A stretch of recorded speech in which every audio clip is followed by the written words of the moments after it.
I'm crying. But you know what though, Dane, when you were responding back and when someone had said that Mary just wanted some black dick, it made me think about that's all she was talking about. She wasn't like, damn, I miss our connection. I miss you. I miss being in love. I miss being connected to you. Like it didn't seem like that. It felt like all she was talking about was fucking him and getting her pussy ate. Like it didn't feel like she was like, damn, you're back to like be with me. Like it didn't seem like she really cared.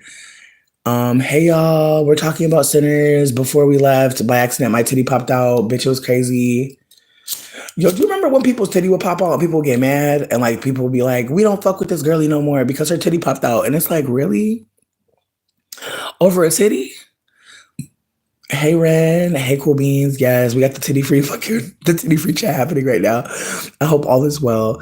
But yeah, no, when we left off, we were talking about how Mary from Sinners was looking for some black dick. If you have not seen Sinners, but you don't give a fuck about a spoiler, please sit by me. But if you do want to see Sinners and you don't want to hear a spoiler, you gonna have to go, baby. And I'm so sorry because we're talking about it. But me too. Titties are great. Titties are great. I just forgot that my titty was out, bitch. Like literally, I hate wearing clothes. Like as a fat bitch, like I feel like I don't know about y'all, but I feel like we have two options. It's either muumuu or super tight, super sickening, and it's just like I'm tired of that. Like I just feel like I'm in such a like creative rut when it comes to clothing. Like it's the way that I want to get a fucking sewing machine. It's the way I want to create some.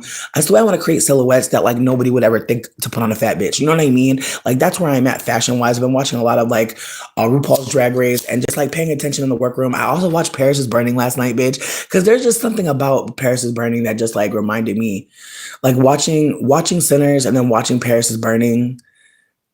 That was a twofer that I really appreciated. There's just something about Paris is Burning in the middle of the night. Like, uh, it's very beautiful. It's one of the most beautiful movies, and it makes me really sad that like the legacy of it is like RuPaul's Drag Race, like low key, because it's like damn. And then also Ren shared with me this movie. It's called Shakedown, and it's like a lesbian dance battle that's like underground as fuck, and I believe it's still going on to this day. And it's just the way that like queer people will find a way to make something special for themselves. Like they'll always find a way. And it's just beautiful to see our ancestors and our elders, like, who were like, yeah, bitch, I'm broke as fuck, but I'm gonna steal this Gucci. Like, oh, precious gem, thank you for stopping by. And I really hope you enjoy it. I hope you have a good time. I feel like for the people, not you didn't even feel the breeze. I'm screaming. Not your crop top had your titties popping out. I'm screaming, bitch. It's the way I wore a fucking a bandeau the other day, and my titty almost popped out when I was standing in line, and I was like, bro. And it's like, yo, like I just hate that we live in a world where you can't just live. Like watching Paris is Burning last night, and all the girlies that had their titties out. Like I was like, man, imagine, you know? It's the way that I'm just like, I know there got to be some balls out here, bitch. There's gotta be some drags out here that got a ball. Like it's the way I want to just go and help bitches iron their clothes. Like it's the way that I just want to be in the back and just helping the girlies with their makeup. Like I literally don't even want to fucking be in the crowd, bitch. I really just want to be put to work because, girl, it's just the way that I'm just realizing like life is literally meaningless. Like unless you have a meaning for it, and like at this point, I just want to be like the elder to the queer people that I just didn't get because it's so crazy. It's so crazy when you think about it. Like this girlie was talking the other day about being queer, and like what she said. She said, "Oh, bitches be saying I'm too pretty to be gay," and I'm like, "Bitches be saying that I'm too tall to be a bottom." Like bitches be saying that I have a backpack, so there must be dick in it. Like gay world is strange, like high key. And I wish there could be a podcast about that, like just about like the sizism, the anti-blackness, just the ways that like as queer people sometimes we're being led by white people. Like the white queers get to self-actualize in a way that the rest of us don't. And then I was just thinking about how like when all like the white passings go to New York to be queer, to be trans, they get picked up and groomed. And like everybody else is just living like very Hey Arnold, like boarding school shit or boarding house shit. And it's just like, damn, like the ways that you can think that like you're going to you're going to make a mark or you're going to do something because you are being upheld in a certain way. And how delusional you can look. Like, again, I look at Venus extravaganza and like that is a white woman. Like, let's be real. But Venus showing up in the world as a white woman like meant something for her that it would never mean for her as a white passing. Like, let's just hold that as well. That like Venus, and again, if you've never seen Paris is Burning, I'm trying to just like consider that there's some people that don't want to hear about sinners. So I'm trying to, throw a little something in there. But again, I feel like getting back to Sinners, where Dane was like, yeah, because folks had said that Mary wanted some black dick. All she was talking about, oh yeah, the live is about Sinners, but I'm trying to let people know that there are spoilers. So if you did want to dip on out, if you haven't seen it, I respect you. I appreciate you. Like, I'm not trying to hurt you or play with you or like waste your time. If you don't want to hear about Sinners in a spoiling way, I'll probably dip. I'll probably dip personally. Just because I'm talking about things I really don't like about the movie. Also, like I'm not gonna pretend like I enjoyed the entire movie. There were definitely moments where I definitely wasn't appreciating. Um, it's just like it's the way that like even when people know about colorism, they can still fuck up. And I want to hold that like Mary being so centered was really a waste of time. Like it was a waste of time. And I personally also think that like the vampire aspect, it was kind of weak. Personally, I feel like if you're gonna do a vampire movie, like I don't know. There's a way. There's I don't know. There's a part of me that's like I wish so many things. Like I wish so many things. Like I wish that like I hated the collective pain that everyone felt off the main vampire. Like that was annoying to me. Um, I also hated how at no point like I don't know. I hate how One Me passed on. Like I didn't like a lot of things. Like there were a lot of moments that I hated. Um I don't know. There's so many things that weren't explained or just weren't fleshed out more. Again, I have gripes, but I know that some people may not want to hear that. But again, some people will like that. Right, the native folk that was trying to fucking hunt the motherfuckers, like the white people that got the native folk feeling comfortable to tell the white people, and then the way the white people were like, "Oh, I'm being hunted." Like the way the white people believed, and again, they had a clan.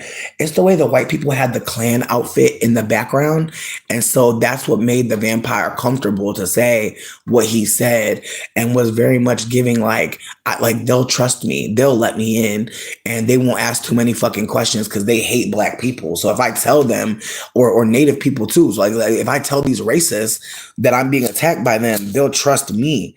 And so it's the way that like the fucking vampire kept trying to trick the black folk, and the black folk being like, "Sir," like, and again, it's the way that like the white people was like, "Come on in, come on in."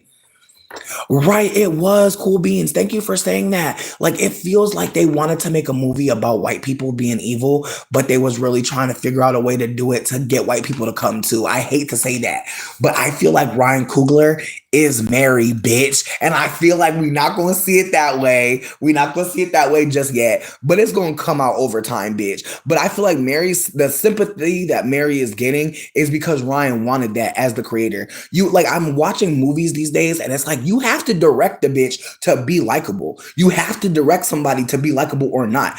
Mary was never likable in the whole movie unless you are a fetishist, a colorist, love white bitches over everything. Like, let's be real. Like, you actually really have to be like completely. And again, maybe that's another part of the movie. Like, I'm trying to think about movies that, like, after you watch them, have you fucked up. And I was bringing up the movie Doubt because even to this moment, I'm sitting here like, this could be a gay black child being abused, trying to talk to somebody.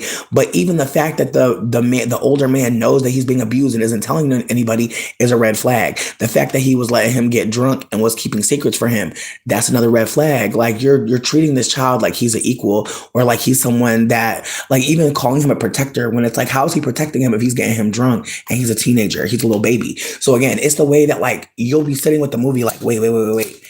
And I don't know, like Mary got a lot of screen time, and it feels like, as someone with a white passing mama, I just want to be candid that like they love this shit. Like they love shit like this. Like my mom probably would love this movie, bitch. I hate to say that.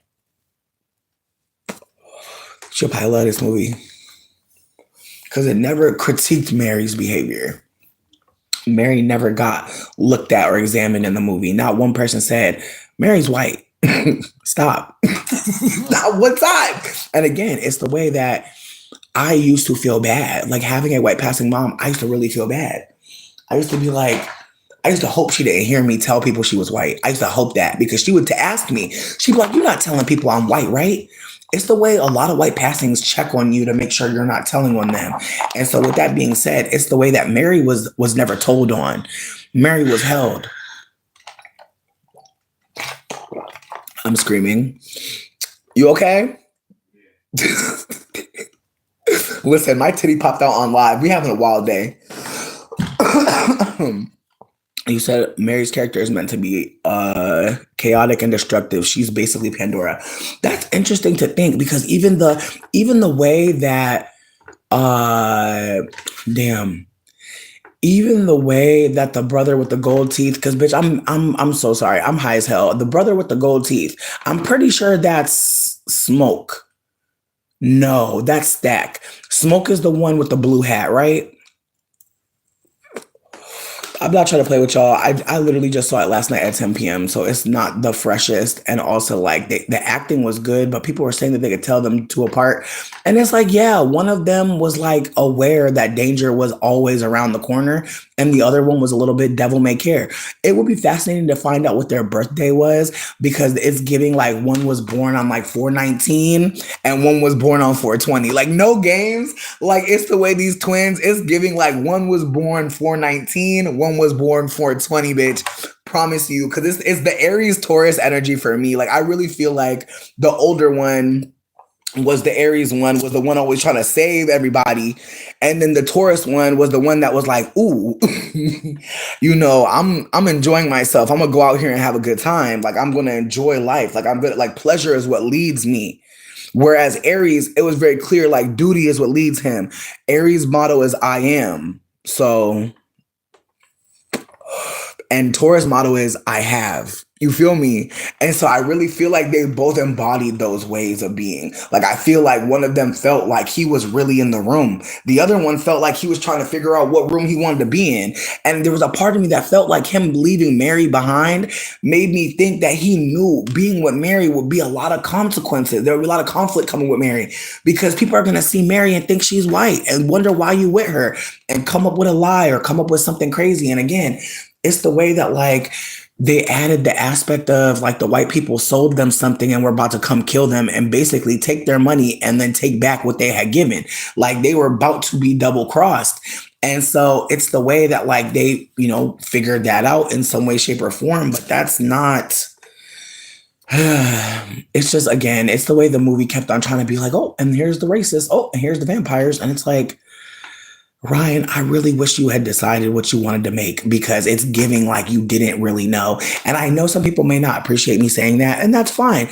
I'm a yapper. I'm nobody, bitch. I'm an old bitch that sits on a porch and eats bread. Like, I'm literally just trying to acknowledge that, like, the movie felt disjointed. Like, it felt like he had so much to work with, and it might have been overwhelming because the story kind of fell apart for me a little bit. And also, people saying that they didn't understand Annie's relationship with fuck, I'm so sorry. You said Smoke is the one in the blue, and yeah, okay. So Annie's relationship with Stack, I remember seeing people say like, oh, they didn't look like they was together. And for me, it just reminded me of like how Black Fat Femmes be talking and how like there are so many men who will fuck on you, who will come to your house and ask you to fry up some fish. They'll ask a lot of you. But will they ask you to be their partner forever? Will they ask you to be, will they say, I love you? Even him saying, I miss you was through gritted teeth. It's the way that like Ryan Coogler wasn't, he did not consider what that would look like for Mary to be loved so easily. Like, even though Mary kept on talking her shit, it was about getting her pussy ate or getting her pussy fucked. Like, in retrospect, I really feel like Mary's character was allowed the full expression of humanity, meaning she could go outside at night. You hear me? Annie could go outside at night and talk to the white demons. And she could go inside because Black folk trusted her. Because why? Because somebody back in the back was Black. Again, it's the way that I'm holding that this was this was more than a movie. It was a critique in ways on the one drop rule. It was an exposition on how there are fat black femmes who are loving, nurturing, so abundant, are literally why you know what you know. And yet they're the first bitch to die, babe. Like it's the way that there are so many moments that just showcase what we already be knowing, like or what black women be knowing and have been sharing, rather. Let me put that out there, because I wouldn't just know that this is how they're treating fat black deep dark skinned women. I know from my experience as a fat femme, as a femme with like black ancestry, like people are anti-black, people are anti-fat, but seeing that on screen and people saying, oh, I want to see more of one me. Yeah, we want to see her more, but we don't want to see her like this. And I hate that. Like I had to watch that to realize that people were being kind. Like you ever realize people are being really kind when something needs to be talked about, and you realize like, damn, like people are being really nice. But it's also like, are they being nice or are they being thrown crumbs and asking for more crumbs? Please. And again, it's the ways that I see so clearly how even a Tyler Perry, like, cause I watched Precious again, bitch. I don't know what's going on, but I'm watching all these movies and just like realizing like these women were fucking abused, like on set, like they were abused even to get this story. Like the way Monique had to play like a woman that we see as evil, and the ways that like she was paid so little, the way she was lied to by Tyler and told like, oh, you're gonna make a few $1,000,000 your next role. And it's like, Tyler, if you believe that I'm worth that, why wouldn't you pay me that now? You could pay me that now. Like that's what hurts me for Monique, is like he could have paid you that now. He could have gave you more now. And he's trying to hype you to do something. And then again, the way that like she didn't campaign for the Oscar and he was mad about it. And it's like, baby, you could have like got my wardrobe together. Like you could have really set me out there. And again, I just feel like in retrospect, I think about that. I think about how every time Tyler drops a movie, it's so many black women ready to watch it and to critique it and give it traction, give it some movement. And I'm sure at this point Tyler realizes like crossing Monique was crazy. Like I'm sure at this point he's like, yeah, I really shouldn't have did that shit, because it's the way that like before then I just thought he was like a charlatan. I thought he was a snake oil salesman. I just thought he was a black man that had a camera. And that's the thing, like black folks are so abundant that like I think sometimes people forget like there are a lot of black folks who have so many talents. And so if you have a camera and you capture some of these talents, like, and again, I'm saying this like we don't see how YouTube is going, like all these YouTube channels with all this black content and ain't not a one black person. It's the way that I found something. It's the way I found, yeah, this way I found Paris is Burning on a random white person's account. They had uploaded the whole movie and had chopped it up a little bit, and they were clearly making money off of this. And it's just like, whoa, like imagine like all these white people with like computers, technology, and they're able to like just steal black work and ain't nobody saying shit unless you report it. And again, when you report it, they're like, oh, tell us more. Do the report for us. It's like, are you kidding me? So again, it's the way that copyright strikes are really operating like so predatorily, but also it's the way that we're all online collectively and we can see who is creating the best content. Like we can see it. We see it. We scroll past the white people telling us about how to do their skincare. We don't care. We don't care about their fucking kitchen renovation. Some of y'all do. I don't care. But it's the way that like we're seemingly supposed to live in our houses and shut the fuck up and buy everything that these people tell us on the fucking phone. And it's like, no, like it's the way that I can see clearly we're being socialized to be like stuck in our houses, scared of our neighbors, scared of going outside. Like we're really supposed to be so shook that we're just like, here, take our money, take our freedoms, take our rights. Sorry. Like that's the whole point of this fucking moment. And so again, getting back to the movie, like this movie just reminds me that like we have collectively as non-white people been under attack for a while. And it's not just black folks who are being attacked by white people. It's black folks being tricked by white people. It's mixed people being liabilities in black spaces. It's white passings being liabilities in black spaces. There were a lot of moments where I was like, I think Ryan is seeing like the ways that the community is mirroring like we always say we're on the global plantation, right? We say the plantation just got bigger. And it's the way that they realized that like the twins realized in Chicago, this is still some slave shit. Like this is still some plantation shit. And again, it's the way that like living in the North, I assumed that like my family in the South was living something really crazy. And I feel like that's what kept me in the North for so long. But when I went to the South to visit family, I remember like feeling good. And then I remember going to New Orleans and living out there and just feeling like, damn, like it's just a different energy. Like again, like when you see mostly black people in a place, like it's just a different energy versus when like you're always seeing white people. And again, for people that don't know what that's like, I hear you. Like I really didn't know what that was like either until I went to New Orleans and I realized like, oh shit, like there are places where there are only black people because they made it like this. Like this is not a choice. Like black people are being redlined. Like again, it's the way that I saw redlining in real time. It's the way that I saw, it's the way that like Spike Lee's When the Levee Broke like really had me going down there. And I know some people might think that's crazy, but I bought that fucking DVD when it first came out because I was just so confused. I remember like when Katrina was happening, like I was alive during Katrina. I was alive when fucking Kanye said George Bush don't care about black people. Like I was alive when like there were moments where we were acknowledging that like there's something happening in this country and like black people are catching the hell again and again and again. And it's the way that like there are people that are going to wake up today and be like, that was in 1960. Like it's the way that you can be alive in this time and look back and have a catalog of white supremacy. And yet there are people alive today who will tell you they've never experienced anti-blackness. It is a fucking on purpose mental health game that they're playing with all of us. And even the white people who could say shit like that's over. It's like, you're not reading, you're not listening. Like you're not even listening to black people in real life.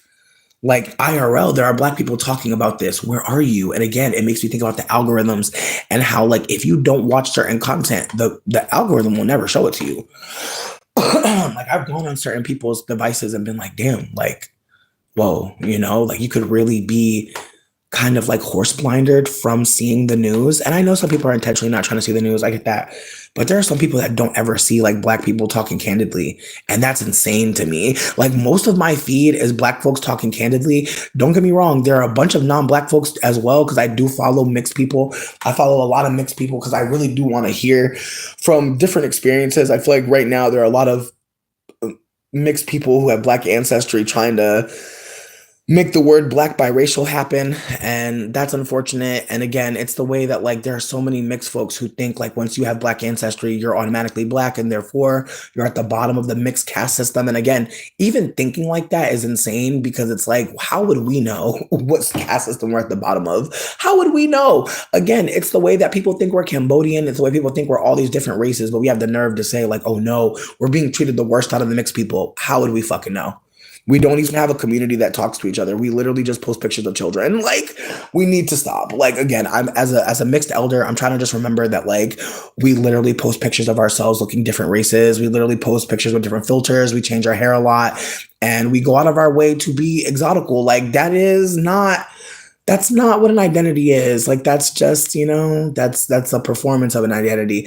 But we really have to hold that like our identity is being talked about. And that's another layer to this. It's like, just like we talk about white people, somebody white can't possibly live through life at this point and think that there's nothing to this conversation. You can if you're around white supremacists.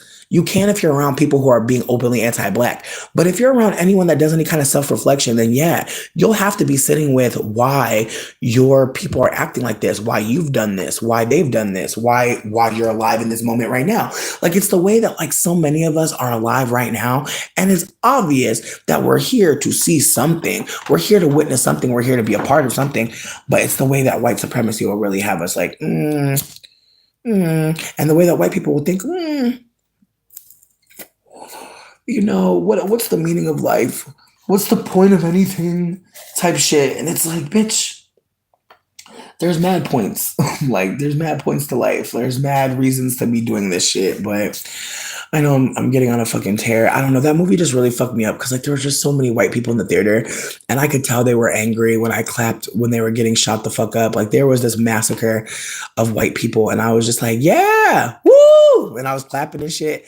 And it took the second time I did that for other people to join in. The first time I did it, I know people wanted to beat my ass. The first time I did it, I know people were like, shut your ass up. But it's like, no, like, I'm not about to be silent during White Death. I'm excited. I'm not about to act like this is a moment to be silent because again, it's the way that like when Woonmi showed up on the ancestral plane breastfeeding their child, white people was laughing. If you saw the movie, what was funny about that moment? Nothing, right? Again, it's the way that I don't even think white people know how to watch movies, bitch. Like no games. Like I really feel like they don't even get like what's happening in the movie. Like it's very insane to watch things with a mixed fucking theater because like I said, the last movie I saw in theaters was Get Out. And I was like, bro, like the way people were screaming at the screen, it felt like a black event and white people were honestly spectating. Like it felt like they were like not even in it. They barely spoke. They were quiet as fuck. And it was interesting because I'm like, whoa, like imagine white people being quiet in a theater and they're seeing this. Cornbread's character was also very interesting. Tell me more about Cornbread. Because for me, what I thought was interesting is that they got a big man, a big black man out of the fields and said, come watch the door. And then he decided to have somebody else watch the door for him, even though, like, baby, that's your post. And don't get me wrong, if you got to use the bathroom, that's real as hell. But if you got to use the bathroom, then we locking the door. Hello. We're shutting the door, locking it, and we're telling like our manager, our boss, or having somebody run to tell the manager or the boss. Excuse me. And then also it's the way that like Mary had fucked on this man. And next thing you know, she was eating on this man. And it had me sad because, you know, earlier on, like one of the brothers was like, watch his back because he don't be thinking that he's in danger. He don't know how to watch his back. And it's like, what do that mean? And it makes me think about how, like, when you're with white people, like, people are worried for you. And again, I want to be candid that, like, I don't want to do too much here, but I've absolutely been with white people and had people be like, yo, are you good? Like, are you okay? Like, do you need help? Like, is this person treating you correctly? Like, again, it's the way that, like, and again, it wasn't nobody white. I want to put that out there right the fuck now. Not one white person ever checked to make sure somebody white wasn't violating me. But there are many times where, like, black women, like, where black women, queer, mixed folk, like, folks that are not white are like, hey, like, what's going on with this? Like, I remember like there were several times where black women have reached out to me being like, how can you date them? Like, how can you date these white people? And I had to be candid that like, I'm not dating all of them, baby. I'm not holding space for all of them. I'm not doing that. Like, I'm not acting like white people can be trusted or like they can be considered collectively. I don't think so. I don't think that's possible. I think unfortunately, once you get more than one in your midst, they can start to back channel. And I think that's the issue is that if one white person is your friend, and another white person is a stranger, it's better for you to just keep talking to your friend and try to see what you can see about that person through them. And even then you have to hold that's through their white lens. You're not going to get the full story because it's the way that my white friend that I really fuck with had me get a ride from this white person. And this white person in retrospect, they're very judgmental and it's very obvious. Like they're very much like the girly that's like, like just always looking down on people. And I hate to say this, but like when people do that, you just reveal that like you really don't like yourself. Like, and again, once you do some shit that lets me know like you don't fuck with you, I'm like, okay, well, I'm not gonna really pay too much attention to what the fuck you talking about because I can already tell you don't even focus on yourself. You focus on everything the fuck else. And so by the time I realized like I should not trust this white person and shouldn't fuck with them, I'm just like, oh, okay. So you're just okay. Like you're hanging around all the radical white people so you can feel good about being a non-radical white. I don't get the point of this. I don't get the point of being all up in people's faces and gesturing like you want to be a part of the community, but really not showing up. Like I don't get why you're doing this. But again, it's the way that like if I really wanted to talk about this shit, I would have to actually like reach out to the white person I trust and be like, hey, like, you know, this white person did something. And again, it's the way that I know that the white person already reached out to my friend. Like it's the way that I already know that the whites already talked about me. And again, it's like having to learn that if you're going to be around them, that they're never working by themselves. Like they are absolutely back channeling. And here's the thing. Whenever I am around black folk, I absolutely go out my way to be like, look, if it gets weird, if something strange happens, let's talk, let's leave. Like, cause I don't want to be in a space with somebody black and white folks are acting a fool and they feel like I'm about to be like, no, we got to stay around Mary and Bert. Like, no, we don't. We don't. But again, it's the way that like no white person has ever said to me, yo, if these white people are whack, we could go. Like I've never heard a white person ever tell me like, yo, if it gets weird, we could dip. Or hey, if white people start getting strange, like, or if this or that happens, like reach out to me. Like I've never had that. And it just again, it reminds me that as a mixed person, like people really think I'm gonna be okay. Like there are so many times where people think I'm gonna be okay because I'm not the black person, or I'm lighter skinned, or I'm quote unquote speaking in Queen's English. So why would anybody harm me? Again, it's the ways that like I can tell sometimes that white people really don't understand that danger is out here for black people, period. And that like 9 times out of 10, someone's not gonna be like, is your mom white? Hold on, before I violate you, is your mom Caucasian? It's not going down like that. Like I feel like again, it's the ways that like if people don't believe you're worthy of protecting, they just won't. And so it's the way that like if I check somebody white about being a certain way around me or just behaving in a way that I don't appreciate or asking them to like shift their behavior and like they hit me with silence, I'm like, bitch, I'm not gonna tell nobody white about shit. I'm gonna just remove myself. And if you decide to go nuclear and try to make up a story about how I don't fuck with you because of that, that's fine. Like I'm actually at peace with that now. Now I'm like, you know what? If a white person don't like me, that's fine. But I want to just be so candid that like back in the back, I used to really think that how I treated a white person would make them racist or not. And I'm putting this out there because I know that I've said this before, but I want to say it louder because I know that there are people out there who may think like, oh, if I don't be nice to this white person, or if I don't be subservient, or if I don't be quiet, or if I make too much noise, like there's all these ways that whiteness really goes out of its way to harm blackness before blackness has done even a thing. And so it's the ways that like I was seeing anti-blackness and I thought to myself, oh, I can be a good person. Like I hate to say this, but it's the way that I really internalized white supremacy and thought if I just behave, if I just go to church, if I just am quiet, if I'm just like all the ways that I thought white supremacy was coming after quote unquote bad people and not thinking that white supremacy was the bad people. Like it's the way that I thought like, oh, it's behavior. If I just behave, I'll be safe. And again, it's the way that I know I'm not alone. I know there are so many people who think if I just go to work and I'm quiet and I take on all this labor and I do what everybody says, they're going to respect me one day. They're going to treat me good one day. They're going to have humanity for me and empathy. And that's not true. It's the way that I used to think, like, if I treat a white person good, like, they're going to treat me good. I hate to say that, but I used to think it was that simple. I used to think that simply, that if I treated a white person with kindness and respect, I would get it back. Now I realize that it's based on what they already have for themselves. Now I realize, like, people can't really give you more than they already got. So, yeah, some people are going to be abusive towards you because all they got is abuse, bitch. And I'm not trying to say that they're going to always have only abuse. They can have more, but they have to realize they can have more. They can't have more until they realize that they're not just an abuse victim who done turned bad on everybody else. They have to see that there's someone that is worth sympathizing with. Like, honestly, a lot of work happens inside. A lot of work happens inside, but it really depends on what's already inside of you if you're going to get to the work or what's being put up in you. SC Cool Beans, thank you for saying that. Hey, I'm just not on camera because I'm literally not wanting to put on clothes. Like, that's literally it. I don't want to put on clothes. It's laundry day, bitch. And I'm literally just feeling like I need to, I need to wash the coochie out of all my pants. I need to wash the titty sweat out of all my shirts. You know how you know what that's like.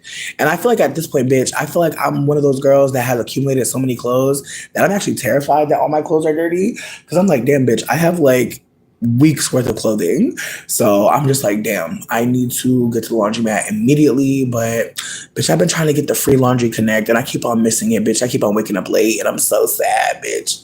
I could wash the laundry for free, but I keep on oversleeping.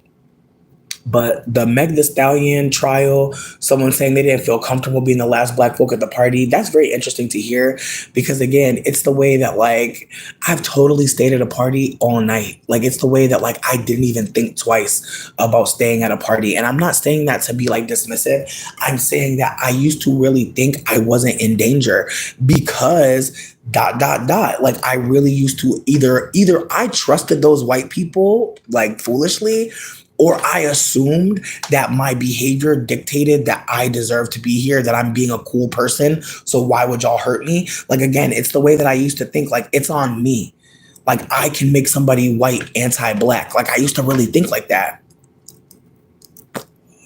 And now I realize, like, not only can I not make anybody white anti-black, but also like them unlearning white supremacy is really a journey that they must do with themselves and with other white people. Like, it's unfortunate to hold that, but they really have to talk to their set and also start to acknowledge that their set is fucked up and that a lot of them are anti-black. Like, unfortunately, that's the thing too. It's like the ways that like some of us get woken up and realize like, oh shit, this is a white supremacist playground. It's the same. Like, I don't want to say it's the same. Let me not say that. But there are some white people who genuinely do not believe that that's what's happening. And again, age of Pisces, like they really believe in the lie that's been perpetuated that if you work hard and you treat people good, you're going to be okay. And that's not true. The world is really built on treating people like shit and stealing. And again, unless you realize that, you'll really be sitting around like Boo Boo the Fool. Like, why are people being racist? Like, sweetie, it's not about anybody black. It's about white supremacy. It's about needing to create an underclass so that you can always step on somebody's neck if you need to. It's the way that there's some poor folk. Like, I was listening to Paris is Burning, and there was this woman who said, I just never agreed with being poor. It just never agreed with me. Even middle class. Like, it just never, like, that just never called to me. And it had me just sitting with the reality that, you know, and this is unrelated slightly, but whenever I play Sims, I'm like, why would I make y'all poor? That is crazy. Like, it's just the way that I see poverty as like, as such a evil, unnecessary thing. And again, unless you are in poverty, you really may not see how evil it is. Like, unless you know what it's like to go in a cabinet and not see shit, unless you know what it's like to look in the fridge and know for a fact, like, there's nothing in there, but you want to look just in case. Like, again, it's the ways that there's times where poor people have to live in fantasy, and queer people and black people, like, it's the way marginalization makes you want to escape in any way because the reality is fucking awful. And again, it's the way that like we live in a world where like there are people who really believe like poverty is not for me. Bitch, it's not for nobody. Like, oh my God. Like, again, it's the way that when people start thinking about their rich life, they know for a fact there's gotta be poor people. They know that. That's why they don't say like, I want everyone to be rich. Like, the people that want to be rich bad as fuck, they don't want everybody to be rich because they know that it can't happen. Rich only works if there's poor. You feel me? It's a dichotomous fucking word. Just like the word big. That's like the word big. Once you say big, we know that something else is small. Once you say light, we know something else is dark. You feel me? Like, it's the way that like when you use certain words, you are creating a dichotomy, or you're actually implying that one already exists and you're trying to uphold it. You're trying to keep that shit in place. And so again, it's the way that I feel like in retrospect, when Martin Luther King made that comment about talking about integrating people into a burning building, it's like, damn, it makes me really wonder like what he saw as whiteness at that point, you know? Because it's the way that over time I started to see like white supremacy is delusion. It's delusion and confusion. I used to think it was sophisticated, and I hate that for me. I used to think there was something very complex happening. I used to think white people knew something. But I think it's scarier when you realize. I think that's the horror of white supremacy, truly. That whiteness ever seems like it's doing something, like it's actually moving. It's not. Like, that's the thing. Whiteness has stayed in the same place for how long? Still colonizing, still eating the other, still othering, still operating as if there's a hierarchy they must be complicit in. Like, it's the way I started reading about the history of America, bitch, because I'm really just like trying to get back to, you know, how they started this fire pit. And it's the way that I started reading about the Puritans again. I started reading about how they were white people that were so annoying that other white people was like, can y'all please leave? And it's the way that like low key, bitch, they don't talk about this, but they say the Mayflower, and they forget that that was a fucking ship of fucking convicts. Like, it's the way that motherfucking Britons, white people that they didn't like to America. And it's the way that those people are who's running it still. And it's the way that like white supremacy is literally its own problem, bitch. Exactly. And it's like sitting there. It's like, babe, I'm trying to understand my role as a lighter skinned person. So I feel like that's like low key probably a moment where people may have contention with me because there are moments where I'm trying to sit with like how I held myself as a privileged person. And I realize that white privilege and light skin privilege are not the same, but they do build off of each other, right? So being a lighter skinned person is only possible because of white supremacy. Like even that language of a middle, and consider that we live in a world that is where it's this or that, but somehow in terms of race, there's now this hybrid, there's now this other. And again, it brings me back to Miles World's video, are there dark skinned people in the future? I need y'all to watch that video. I feel like I haven't posted it in a while, so I'm going to post it on my community tab. But that movie, damn, Maya, you need to make movies now, obviously, because this was giving cinematic. But the way that Maya put this together really had me sitting with how I have seen people tell Black people in America that they're too dark to be Black people. I've seen that recently. And I'm breaking silence because I don't know how many other people are seeing this too. And I want to be a part of the people that are seeing and saying and not just seeing. Again, I'm not trying to make it seem like if you're not saying something, you're doing something wrong. But if you're seeing people say things that are very anti-Black, colorist, rooted in erasure, let's just consider that if you did say something, people might not be pleased with you, but you may have been able to support someone in the moment that actually may have needed that. They may have needed that intervention. And it's the way that when I pipe in or when I chime in about being a lighter skinned person doing the thing that people are arguing about, everybody shuts the fuck up. Once I say, yeah, us light skinned people do that shit. Like we are doing that. That's what everybody want to be quiet now. But again, until that moment, people are fighting with the deep dark skinned person about what they're seeing, our behavior. So just keep that in mind that some of y'all actually can be supporting. You can be accomplices when people are calling out our behavior by saying, yeah, I've done that. Or yeah, that's definitely been my story. Or yeah, my family members have done shit like that. Like just chiming in and letting folks know, yeah, colorism, it's impacting. It's going on. It's not fake. Like it's very much a system of harm. And again, I'm not trying to make it seem like I'm doing the most. I'm not even doing enough. But what I'm trying to offer is that there is a way that people will look at the privileged person saying, yeah, that's true, and be like, okay. And it's unfortunate because again, there's moments where I tell people stuff about anti-Blackness and they just believe me. And I'm like, really? Like there's moments where it's frustrating how they'll like hold what I'm saying, but like I'm showing them Black person after Black person being candid about their experience and they don't want to hear them.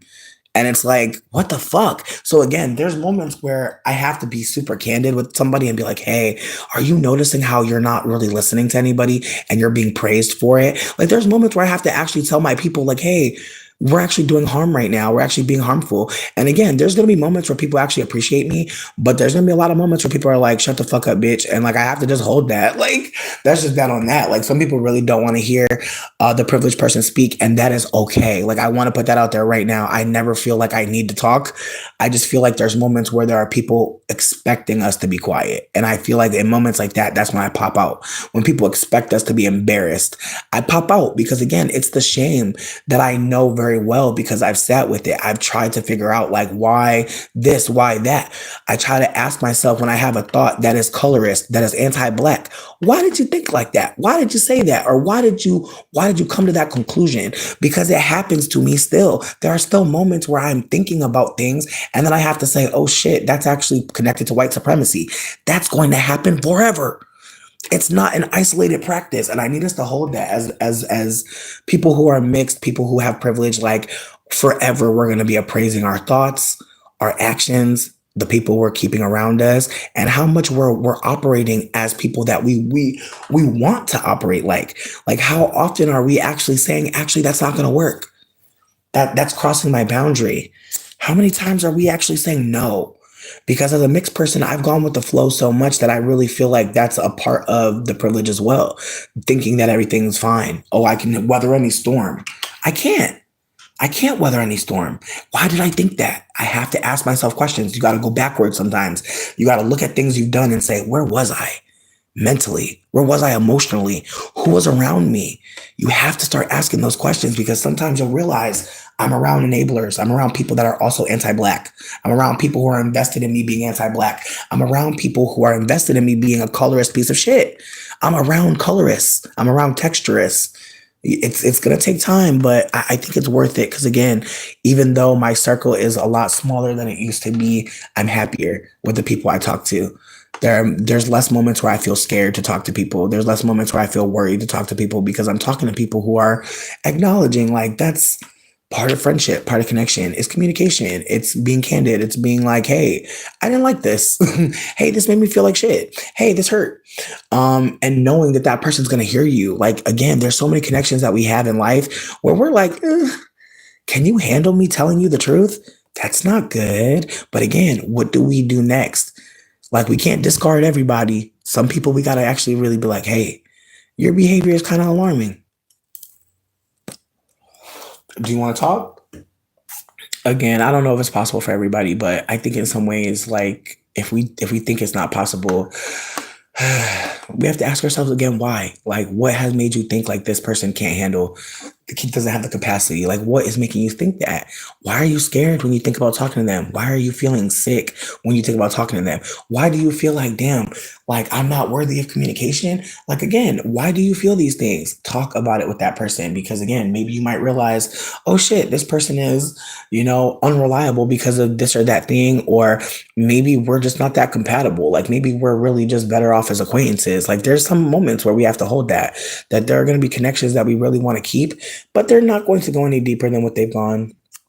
They're not going to be any more important or any more loving than they've been. And that could be a hard thing to let go, but I'm grateful. I'm grateful that we live in a world where we can be candid with each other in some ways. I know not everybody, but again, it's the way that I am so grateful for Black women being candid about how us mixed people have been in their spaces, erasing, being weirdos. Like there are so many things that I've gained from listening to Black women. And so I'm going to keep doing that. I'm going to keep listening to Black women. I'm going to keep on listening to Black people. And if I ever get a moment where I can be supportive back, I'm going to try to find it. I'm going to try to go out my way. But I also know that there's going to be times where there are Black folks who want me to stay the fuck away from them. And I want us mixed people to know that's okay. That's good. Think about protection, thinking about being protective. There are going to be Black folks who are so tired of us that they want us to get the fuck away from them. And that's a good thing. Please know that. Like there are like sometimes when people find boundaries for people, it's such a good thing. But if we're more invested in how we feel, we'll really miss out on the reality that that person is taking a stand. There are so many moments where people, especially Black folks, have no choice but to hug the relative, but to stay in the room and act like they care about this person that's been violating them. I just want us to hold that there's moments where we'll see Black people say no thank you and walk away. And that was hard as fuck for them. And they did not know what was going to happen next, but they didn't care. They cared about themselves more than the outcome of you perhaps going into your feelings, of you feeling discarded, of you feeling unheld. Like, again, it's the ways that I see Black folks saying, no, we're not going to go into the streets and get killed. And people are so mad. People are so mad. I want folks to just hold that, like, that is what we're talking about. We're talking about Black folks saying, hey, we have a desire. We have something that we want to do. And everybody else being upset, distressed, disgusted. It's a lot of layers, but I know some people don't want to hear that. I know some people don't want to hear that, but I know that it must be said. Like, if Black women can't rest, like, please, like, block me. Please block me. Please get away from me. Like, if Black women can't say how they really feel without you feeling away, please leave me alone. And again, I'm trying to hold space for the fact that I have seen so many Black folks be tricked by transphobia recently, be tricked by capitalism recently. And again, I want to hold that if there is a Black person out there who thinks that trans people are harming them, I hope you know that, like, I'm going to continue to try to say it with love because I don't think that causing harm to anybody is going to get them to hold the harm that they're causing. I just don't believe that that's the way. I don't think we have to harm people in order for them to realize, like, you're doing the same thing. I think instead of me taking on harming somebody Black, I'd rather just share with them all the information that Black folks have already created that connect transness and Blackness together. I would rather spend my time uplifting the Black anthropologists that have been doing the work.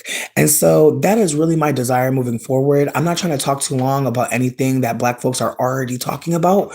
I'm trying to use my community tab wisely and bring things to you that, again, are from perhaps a moment of life, a moment of reality, a moment of uh, delusion. I'm trying to bring you things that I can bring you. I'm not trying to like steal, and I'm trying to hold space for the reality that that's why I don't monetize most of my videos, because I can't tell how much I've stolen versus how much I'm sharing that is from me. And so if I can't tell, I don't want to risk it. I'd rather just make sure that folks can just watch the video uninterrupted. But I know that even if I don't have ads on the video, I'm sure YouTube's still doing some kind of shenanigans, bitch. I'm sure. But with that being said, I'm also trying to hold that, like, I have made money from this space. I have made money from thinking I was a black person. I did make money from explaining all of these things that I probably should have just held as things that were being shared with me. And so, again, it's the way that I'm holding that. Going back to the movie Sinners, that Mary got a lot from black people. She got so much. And we could boil her down and say that she just wanted some black dick, but it's deeper than that. When people know who you are for real, it changes things. And I'm saying that as a mixed person who has found people in my life who know exactly who I am. They don't think of me as a random biracial person, because I'm not. They know that I have a white passing mom who is evil. Like, they're aware that my black father's from Jamaica and he started a new family, so I don't exist anymore. There's layers to my identity that like are not just connected to being a mixed person, but they are connected to being a whole mixed person in America, which is a different type of experience, I'm sure, to other folks who are in America who don't have to grapple with being seen as the maybe not most marginalized, but seen as the marginalized. And so, with that being said, also, there's layers to Mary's character that people may not really want to talk about. And I hold space for that. As I said, it's valid for there to be black folks and non-black folks that don't want to deal with me, because again, there have been moments where I've been unreliable, been saying the wrong thing, not being checked. And again, even the ways that people weren't checking me or weren't pushing back is part of having privilege. There are going to be a lot of people who are lighter skinned who say things that are off as fuck. And I've been seeing it a lot, like the exotical channels, the channels that are bullying black women who are being candid about our erasure and our ambiguousness being harmful towards them. Like, again, all of the ways that I see my people. And I've been like, damn, like, do I turn this into a dragging light skinned people, or not dragging light skinned people, or dragging my fellow mixed people channel? And it's like, I don't want it to be that. Like, I want to be able to talk about what we're doing honestly, but also in a nuanced way, so that when they inevitably try to tell their people, their supporters to drag me, their supporters will have to sit with the reality that I'm not dragging them. Like, they'll have to sit with the reality that my tone and my energy is very much like, let's talk about it. Let's talk about our harm. And so I'm really trying to be mindful about how I bring up how much harm we're doing, because there will be people that will be like, you're doing too much. And like, I know that. I already know I'm gonna get dragged. I already know. And again, it's gonna be by my people, my mixed people are gonna drag me. My fellow mixed folk are gonna drag me, because they're going to be like, oh, don't you know that we're the most marginalized mixed people? Like, that's what they're gonna say. That's the whole point of the convo, is to become a protected identity within mixedness. But that's the thing about it. It's like, we want protection, but we're not talking about black people. We're talking about ourselves. We're centering protection around a mixed identity, which is problematic. But again, it's the way that even saying this, somebody will think I'm being divisive, even though I'm acknowledging the divisiveness of us. So it's a multi-pronged attack, and you have to be strategic, because it's the same way that, like, if I want to drag white people, there's going to be an audience for that, but there's also an audience for talking about white people scientifically. And I feel like that's another layer to this. It's like talking about whiteness historically, talking about whiteness in a way that acknowledges psychology, psychosis. Like, again, there's ways to talk about whiteness that makes it feel like we're getting educated versus where we're getting a little roast session. And again, it's the way that, like, talking shit about white people is so fucking necessary. But in the world we live in, you got to be strategic. If you're non-white, you have to really be strategic. Meanwhile, a white person could talk shit about white people, and yeah, some white people will be mad. Some white people will be mad. Some white people will be really mad. But like, the amount of violence and danger is not going to be the same on them.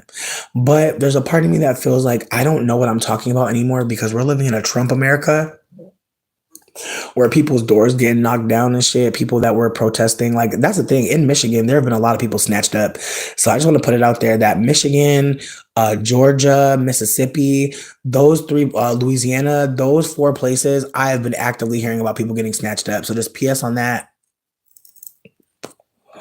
Anybody in those states, please just let us know where you're at. There's a Discord server. I'm gonna make a new channel that's like just check-ins, like to let people know like where you're at. Cause I feel like that's another part of like protection and safety is like if you go somewhere and then like I don't know, there's been moments where like I had nobody like and so I'm like at places and like I don't nobody know I'm there. And so if I get snatched up or I go home with somebody, like who's gonna know I got taken in? What's the timeline? So again, it's just the ways that like I think like it could be helpful. I'm not doing it to check up on people or spy on people. My thought process is if you go to somewhere and you're by yourself, like it's just a place to be like, hey, I'm here. This is what my car looked like. You know what I mean? Just in case. Like if you go on a date with a dude and you don't know him, you know? In Canton, fuck. Yeah, I heard about Canton recently. I saw there was a man who was like recording him getting snatched up. And like again, it's the way that all of these people are privileged enough to have cameras catching them getting snatched up. Like again, it's the way that there's people that I'm sure have been snatched up. Ain't no fucking footage. I'm sure there are people that have been snatched up and there's not one motherfucking tape. But it's the way that some folks are literally recording their door being busted open and then being dragged out. And like when they say like the revolution will not be televised, I disagree. I think that like as we revolt, they will use the images of revolution to aid in their attacks further. Like I really feel like that's part of the beauty and the ugliness of the moving image. I can do so much. Like we can see a movie, we can see a music video, we can see a video on TikTok and be so moved. It can really do something to see images moving, to see our reality. Like there, it does something for us. And it's like, is it visionary? Like I'm trying to really think about it in the most magical way. Like it's just like what is it? Like to show people something. Like if you show me on TV getting ate up by the cops, how many people won't go outside the next day? You know? Like if you show the cops really getting us, who won't go to the next protest? Like that's what I think the TV is being used for at this point. To be like, hey, look how many people got. Look how many dogs. Again, it's the way that I see it the same in terms of like the civil rights footage. Motherfuckers got TVs and they seeing motherfuckers getting sprayed with hoses, bit up by dogs. It's like that imagery did not compel white people. And we're dealing with their neo descendants and we're supposed to believe like bitch the Black Death not compelling them. Like it's the way that white people are crying right now in this way that's so awkward because it's like they're crying in this way that lets you know they ain't been listening. And so they don't realize it, but the more they cry, the more they're turning people off. The more they cry, they're letting people know I don't care about you. And it's awkward because sometimes when us privileged people talk, and I'm saying it from my own perspective, because I'm sure there's times where I say stuff and you're like, what the fuck? And again, I'm privileged, bitch. Like I'm not trying to be offensive, but me being candid, I will harm people. I will hurt people. I did not think about it as deeply before, and I'm still grappling with thinking about it deeply now. Like there's moments where I want to give advice and I have to be like, no, you don't have no advice to give. I have to tell myself, you actually don't have nothing to say. What happened to you was privileged. You don't have no advice. You have no tip to offer. And again, holding that like I don't have a tip, holding that I have nothing to say in the room, that is not typical of me. And I'm saying that as someone that's been silenced as a child. And so as an adult, I've gone out of my way to talk more. I feel like as a kid, I was told children are to be seen, not heard. And I feel like that's why I use all the words I can now. I use all the time I can to dilly and dally around speaking because as a child, they said, shut the fuck up. As a child, they said, we're going to beat you actually. You talk too much, you might get beat. So there's a word limit. There's a word limit that you could say that you could use in your household. And some of y'all don't know what that's like, and I'm grateful. But some of y'all know what that's like to be annoying to your elders. And they are literally waiting to pounce on you. And so with that being said, when you grow up in that kind of environment, when you get free and can't nobody bop you, sweetie, you gonna say every fucking thing you ever fucking thought of because nobody was listening. And so it's the way that like part of my YouTube channel is like me actually just existing in a way that I could never exist in my mom's house. Even when I call my mom, she'll just hang up on me. Like she'll just hang up if she don't like what I say. So I have to be strategic when I talk to this lady because if I don't, then I don't get to talk to her. And again, it's the way that she'll be triggered off me just saying that I'm still hurting from my childhood. It's like I can't live in reality with her. So of course, like when I get around people that don't have no hate for me or don't have no already waiting to say something mean to me or hurtful, of course I'm gonna be long-winded, because if I talk to the people that are in my family, baby, sweetie, if I'm not singing a hymn, if I'm not talking about how good the church service was, it's only like 6 phrases I get to say. Like, some of y'all don't realize, but you grew up as a doll baby. Like, some of y'all are really like a fucking. Some of y'all are that. What is it? A talk. Like, it's something where like there was a doll where you like press the back, and she would say what you said. I really feel like that's what some of us may have been, because I know that's what I was. I was 6 phrases. I get to say 6 things to my mom, and then then I gotta restart the whole the sequence of the 6 things I get to say. Because if I say a 7th thing, I might get bopped. I might get put out the house. Like, it's the way my mom loved to kick me out the house, bitch. She loved to tell me to get out her house. Like I got somewhere else to go, bitch. And it's the way that like I would just go to my grandpa's house, go to my auntie house. Like, it's the way that like I spent a lot of time just leaving that white lady house and going to my black relative's house and being like, hey, can I have dinner here? Like, can I hang out here? Is that okay? And they're like, of course. But it's the way that my white mama would never be a sure thing. It's the way I never knew for sure, like, which time she was gonna be on. And sure, she is mentally unwell. Me too. But it's the way that like you had 3 babies, bitch. Like, I just feel like I don't get it. Like, after the first one, wasn't it clear? Wasn't it obvious? But my mom really had the nerve to tell me recently that she should have had a 4th baby. And I just stared at the phone. Cause I'm over here asking her, like, what did you think about raising a Capricorn, an Aries, and a Cancer? Even though she ain't really raised us, I still wanted to ask her because I'm nosy. And she's an Aquarius with a Capricorn stellium. So I'm just like, what was that like? Like, raising all cardinal signs? Like, and my mom's energy was like, bitch. My mom was like, I should have had a 4th. I'm like, girl, how you get your kids taken from you, but you think you should have had another baby? Girl. Woo, again, that's what I'm coming from, okay? I'm coming from Tropicana Sam, okay? I'm coming from Toucan Sam. Hey, Nicolette. It's been a minute. You look so beautiful. Thank you for blessing us. Hey, Ran, let me know when you get in. Ventriloquist. Okay, Marie, thank you so much. Thank you so much. No, definitely. Like, we're definitely dolls. Like, some of us are really just dolls. And you can see it. Like, there's stories where queer people talk about, like, when they came out, their mama just, like, stopped loving them. They family threw their picture in the trash. Because, like, I was watching the beginning of V for Vendetta, and, like, that, I don't know. I've just been watching a lot of movies that were, like, quote unquote, foreshadowing what's coming. And it's just fascinating to me how, like, they all involve torture. They all involve, like, someone having to be harmed to understand that harm is bad. And it's like, man, it's like, people don't need to go through what we went through to understand. You feel me? Like, there's no need to go through pain to understand it. Like, I'm really focusing on listening to hear people versus listening to respond. And that's something we're not taught. We're taught to listen to respond. And so a lot of us are talking when we should be listening. And I'm speaking for myself. I'm saying some of us because I want to help. I want to help other folks get to this point where they're like, hold on. But sometimes, like, we're really talking to people and really they have so much more to offer us than we could ever offer them. And we really got to just sit down and be like, thank you so much. I'm really trying to sit with like gratitude because, again, it's the way that like I was never taught that. Like, I was taught to be thankful for some stuff, but it's the way my mom will really taught me that you can really talk shit even though someone's supporting you. Like, you can really still be, just agitated because you didn't get enough. Meanwhile, you're not communicating. You're only communicating negative experience. You're not saying, hey, this is what I would like. You're saying, hey, I don't like this. You're not offering any way to change the behavior. And on top of that, now you're mad. Like, you're mad that the behavior is not changing, but you never brought it up. Again, it's the way that I'm seeing like how whiteness operates in secret, how like you can really let shit fester and then now you believe you're justified in causing harm. And I feel like that's definitely where I was in the past, where I was like, oh, you did something to me, or I feel like you did something to me. Now I'm gonna do something to you to show you that doing something to me is not going to work. And again, it's the way that, couldn't we have just spoken? Couldn't we have just talked to each other? Maybe. But did I have that capacity? Fuck no. Hell no. If I'm thinking about how you did me dirt, I'm focused on that. I'm absolutely not focused on talking to you.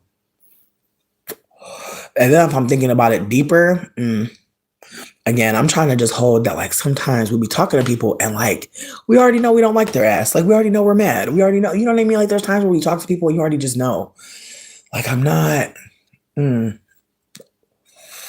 you already know, like whatever the fuck they say, it don't matter. And again, that's why I'm saying like we gotta listen to people to hear. Cause I definitely don't do that enough. And I'm seeing the effects of that and just the ways that like some people have said what I'm about to say, but I didn't get to that point. I start talking in the middle of the fucking reading. But I do that shit here a lot too. And again, I'm trying to like see that shit and be like, why are we doing that? Versus you're dumb, you're stupid. Why are you doing this? Like, why aren't you getting it? Like I'm being like, well, what stopped you from thinking deeper? You know? I'm trying to give myself a moment to collect myself and just figure this one out. Hold on one second.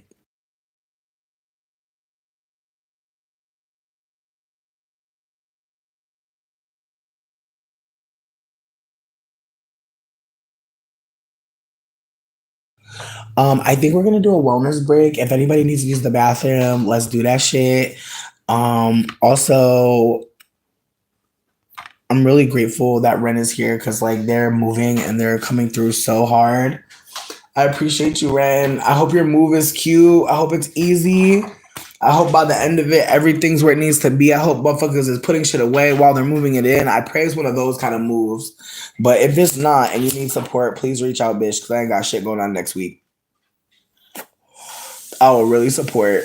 Also, for anybody that needs home goods, if you are a queer person, there are a lot of groups called Queer Exchange, and then like the city or the state or the town on Facebook. So if you type in Queer Exchange, you may be able to find one really local to you where there are queer people trading and just offering things. But also buy nothing and then your state, your city, your town.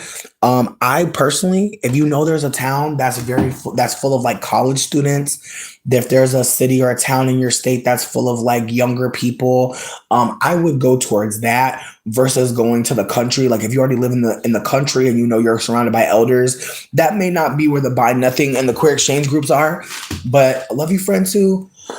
But you may be able to find some kind of way to connect with people that aren't that far. Because I know me and Dane recently we got a bed frame for free. Someone had just upgraded their bed and they didn't need their old frame anymore, and it worked perfectly for our bed. So we were able to get it in our car and get it home. And so that was really nice. I also remember, thank you, baby.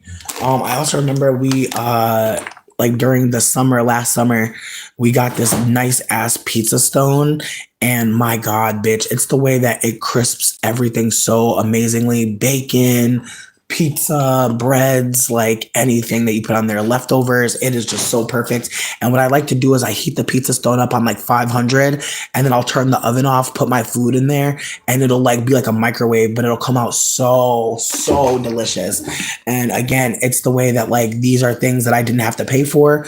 There are so many people that have a lot of stuff. We live in a capitalist community, you guys.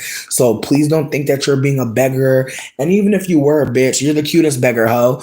But with that being said, just think of yourself as Aladdin. Think of yourself as Aladdin with no Abu, no genie. You know you out here, bitch. Who knows what can happen next?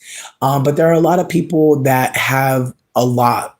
And it's wild to see it. It's wild to see it. Like there was this girl that went to this fat clothing swap that I went to, and she was like a size 26, 28, and she had so many things and they were all in great shape. And I was just like, whoa, like again, like imagine like having like disposable income to where you can give away a whole wardrobe and you still have more clothes. Like again, there are people here with serious shopping addictions, and you may be able to look up because they realize like they don't care anymore about all these crystal jars that they've been fucking hoarding. Now they're on to like, you know, silks and things like that. Like I'm sure there's someone that has a bunch of yarn for the crochet girlies that, you know, they thought they were going to be a crochet girl. Now they're not. Like that happens too with especially the queer exchange. People will buy things for a hobby and they'll be like, bitch, I don't like this hobby. I don't bought all this motherfucking paint and water brushes and like all this canvas. Like it happens every day on those things. So just keep in mind, if you're someone that likes to do art, you like to get involved in any kind of like hiking supplies, if you like to bake, There are so many people who thought they were going to like that shit too, and now they got all this shit in their house, and they need to get it out of there because they're trying to try a new hobby, and this is getting in their way. And so, queer exchange, and then your city, your town, your state, and then buy nothing. And then your city, your town, your state. Trust me on this. And then also, if you're not on Facebook, findhelp.org. You will be able to find independently owned nonprofits that are local that have been set up. And who knows, there's also jobs that are available on that site as well as resources. So this is just a little tip for anybody out there who's like, bitch, I'm broke as fuck. I don't know what to do. I don't know what to do next. There are so many resources on findhelp.org.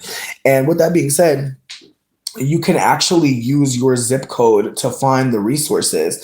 So for anybody out there that feels like my town is so small, there's nothing nearby, there probably is. And also, as I said before, like I've started a Discord to have dinner with folks at 8 p.m. on Sundays. And if folks had an idea for a Monday night event, a Wednesday night event, like I'm open. Ren said that they wanted to start a book club in the Discord, which is really exciting because again, I don't know about you, but it's really hard to read these days, and it's not our fault. I hope folks look into why it's hard to read these days on YouTube. It's actually a thing that's happening to a lot of us, and it's because as I was saying earlier, the media, the moving pictures, like we're watching captions, we're watching words move with mouths, we're watching people say what they're feeling from directly their lips. I don't think that books are obsolete. I think that books, unfortunately, are very like low technology at this point, which is unfortunate because I think books, like Indian people think books are gods. I see that. I see that for sure. But unfortunately, the books are fighting with Quentin Tarantino. The books are fighting with Scorsese. The books are fighting with Quinta Brunson. The books are fighting with Issa Rae. Like the books are like not like that's why people keep on interpreting books into movie because they see like the powerful text as like something that can be illustrated to be more. And I appreciate that. I don't think I'd ever read V for Vendetta the comic. I don't think I'll ever read it. I'm not interested. The movie gives me so much.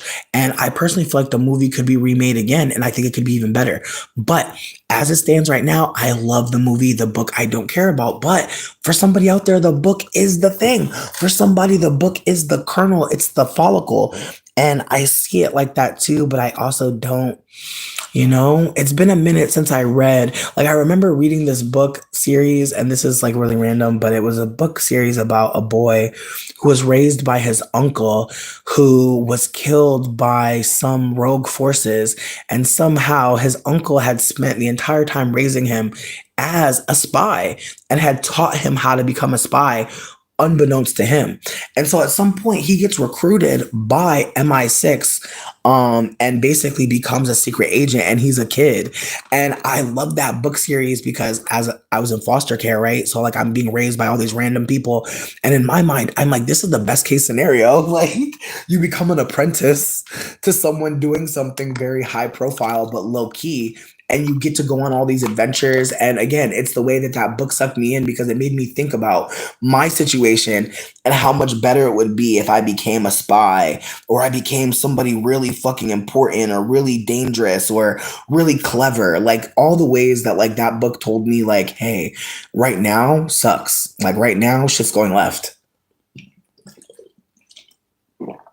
You're definitely not where you want to be, but there could be more. There could be more adventures coming on the horizon. Like you just need to learn a skill. You just need to learn something valuable, and then you can become something more. And so that's what I saw that book as. And again, oh, I love that y'all are responding to this combo. That's how I got my table. That's how I got this new apartment. I gave somebody a coffee machine through the Buy Nothing, and they gave me the recommendation for their landlord. Thank you for that tip, Ren. Again, y'all, please check out the Buy Nothing groups on Facebook. They have been so helpful. I'm so grateful that we get this. You said you're a librarian, so you totally feel this. People do still read, but there's so many distractions. It's intentional. Absolutely. I'm not saying people don't read anymore. I'm saying a lot of people are struggling to read. And it's unfortunate because, again, there's times where people write things like, oh my God, like Threads has been so beautiful. There are just so many Black femmes on there being candid as fuck. And it's just like, Like there's just something about Twitter that feels like it's a little bit of heroin in it. Like no shade. Feels like there's a little bit of meth on Twitter. No shade, bitch. As a crackhead, like I just feel like it's something very full blown.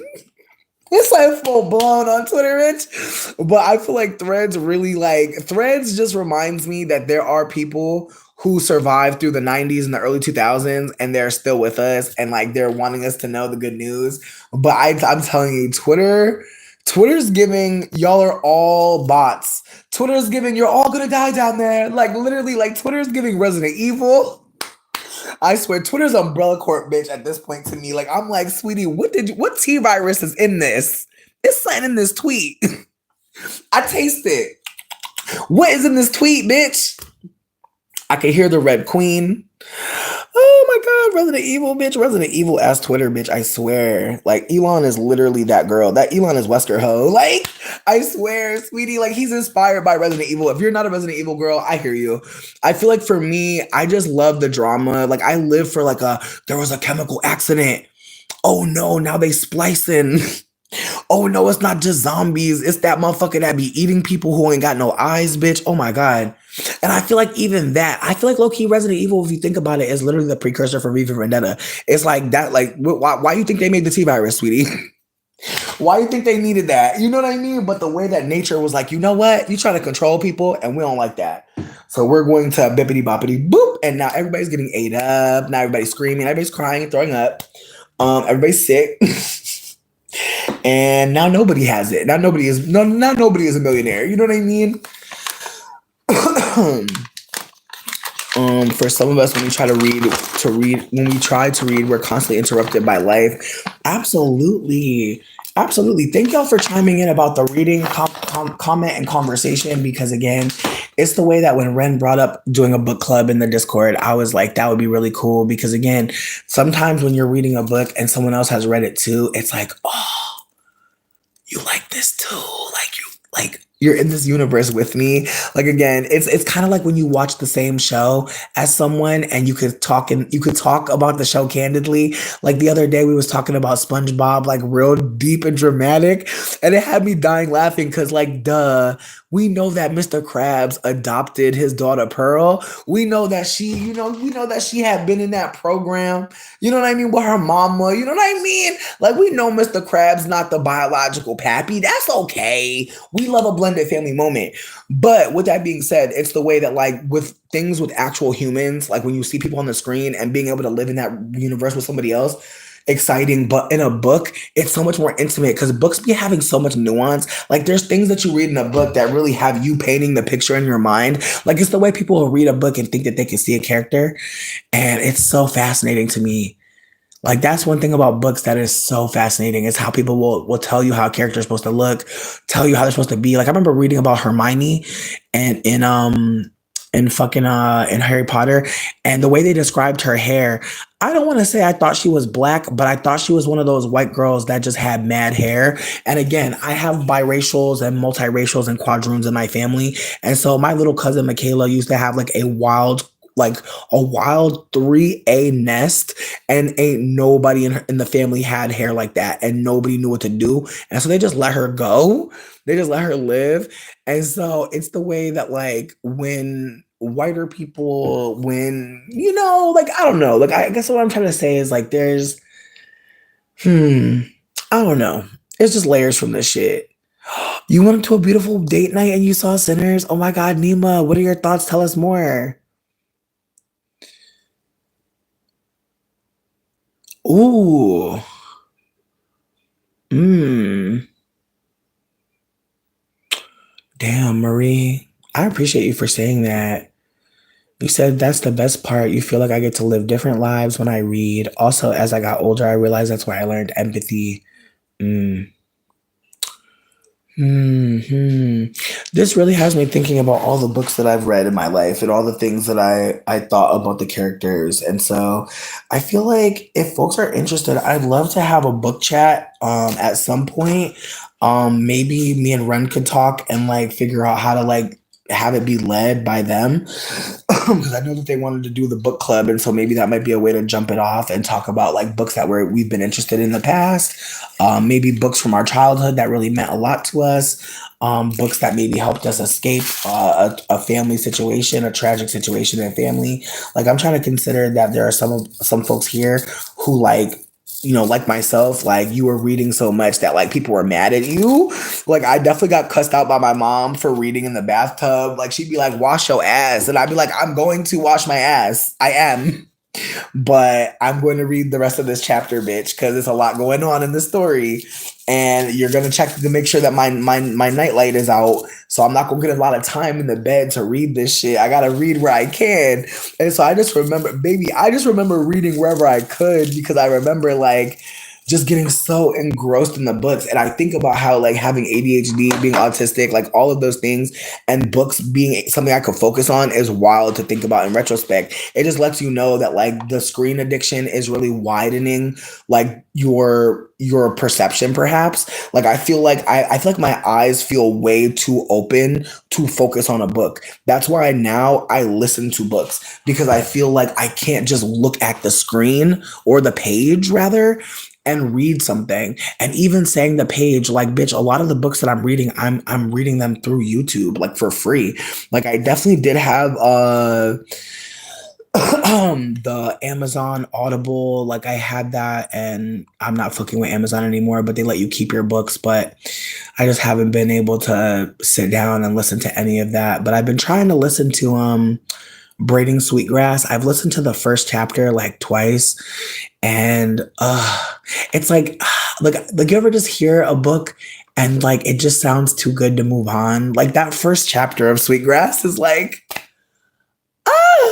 like they're talking about how the world was formed. They're talking about like a woman falling from the earth and like all of these birds trying to like hold her and help her.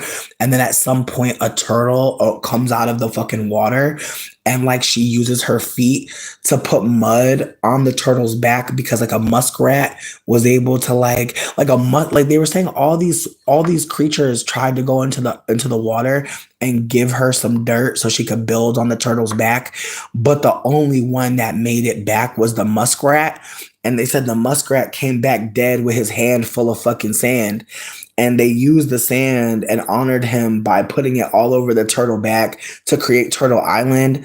And I was like, baby. Yeah, YouTube does have a lot of free books too.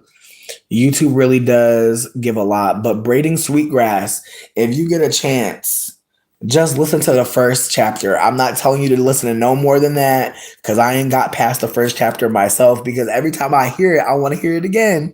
Like I feel like that's one of those beautiful things about audiobooks is like you don't gotta read it again. You can have it like kind of wash over you again. And I feel like again, as someone who enjoys audio, I love music, I love listening. I'm into listening. I feel like books again, they can feel so taxing to be trying to look at the words. Sometimes I feel like the words are too tiny too, and I don't wear glasses, so I'd be feeling like that's my problem. You feel me? Like bitches without reading glasses. I don't know about you, but I feel like my ADHD be having the fucking eyes jump in. Like I feel like I be reading the same sentence like 3 times in a row, bitch. And then I'll be getting mad because for some reason I can't move past this sentence. I don't know why that is, but my brain is like, read this sentence again and again and again and again. And I'm just like, whoa. So sometimes I don't know about you, but the written words on the page can be very tricky. And I think that depending on, maybe the font, maybe the screen brightness, I think it can be a toss up for some. But definitely reading is definitely becoming harder. And there's a part of me that also thinks about how intentional that is when it comes to terms of service, when it comes to things you got to pay for subscription wise. Because, bitch, I just got recently by Atlantis. I don't know. Bitch, if Atlantis credit card tell you to fuck with them, don't do it. Don't do it, girl.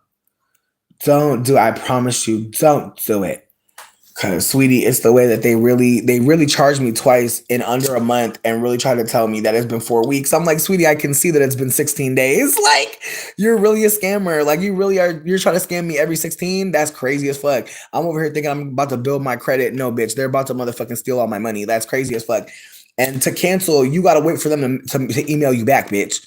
You gotta wait for Atlas to email you the fuck back. Talk about 48 hours. So, bitch, if you don't catch them after they charge you after 16 days after already charging you, I fear you'll be locked into another 16-day payment. So just a PS on that. Like I'm still not sure all the way if I'm canceled out these hoes. I gotta go check again today, bitch.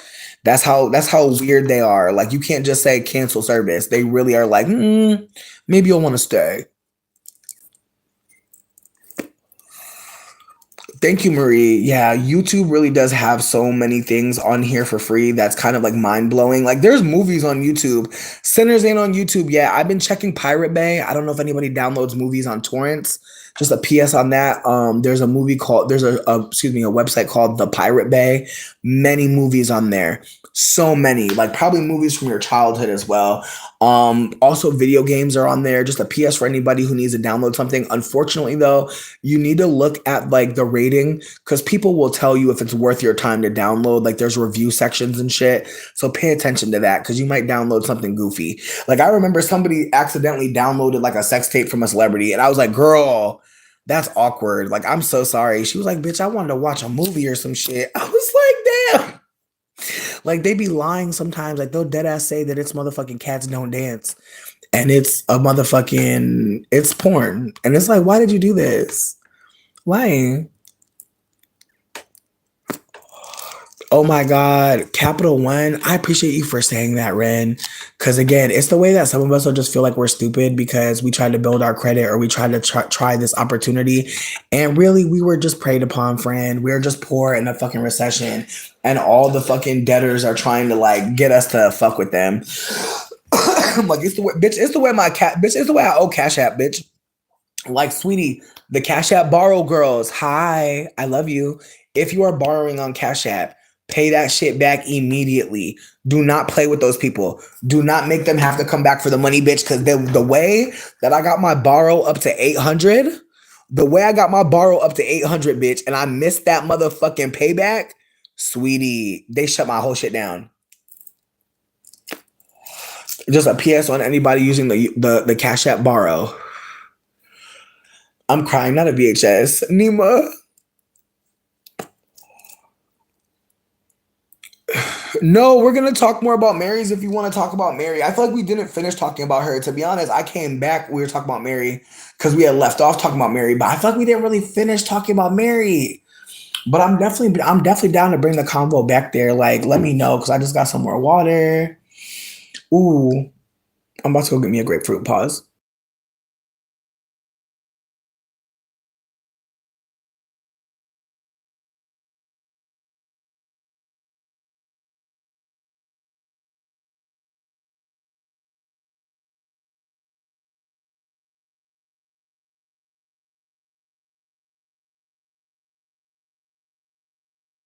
Okay, yeah, I'm going to get my grapefruit, so we're good.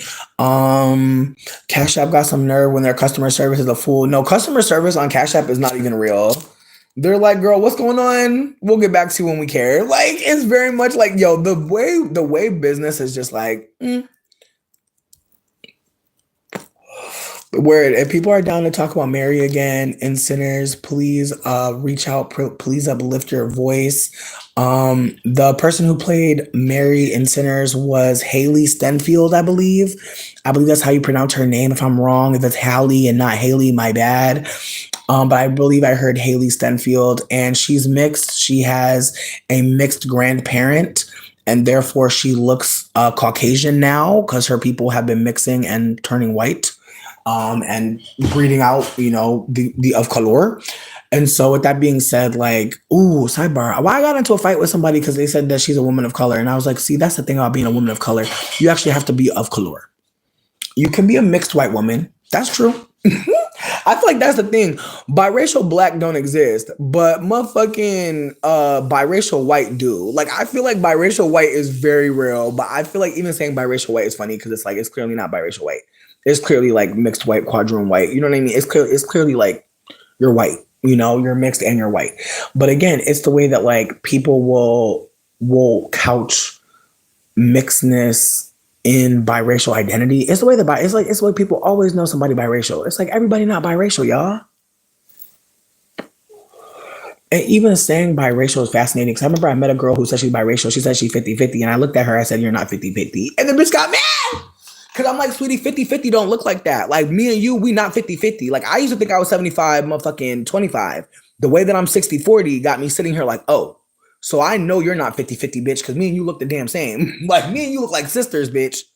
Down to the forehead. So I know, baby, you're at least 60 just like me, sweets.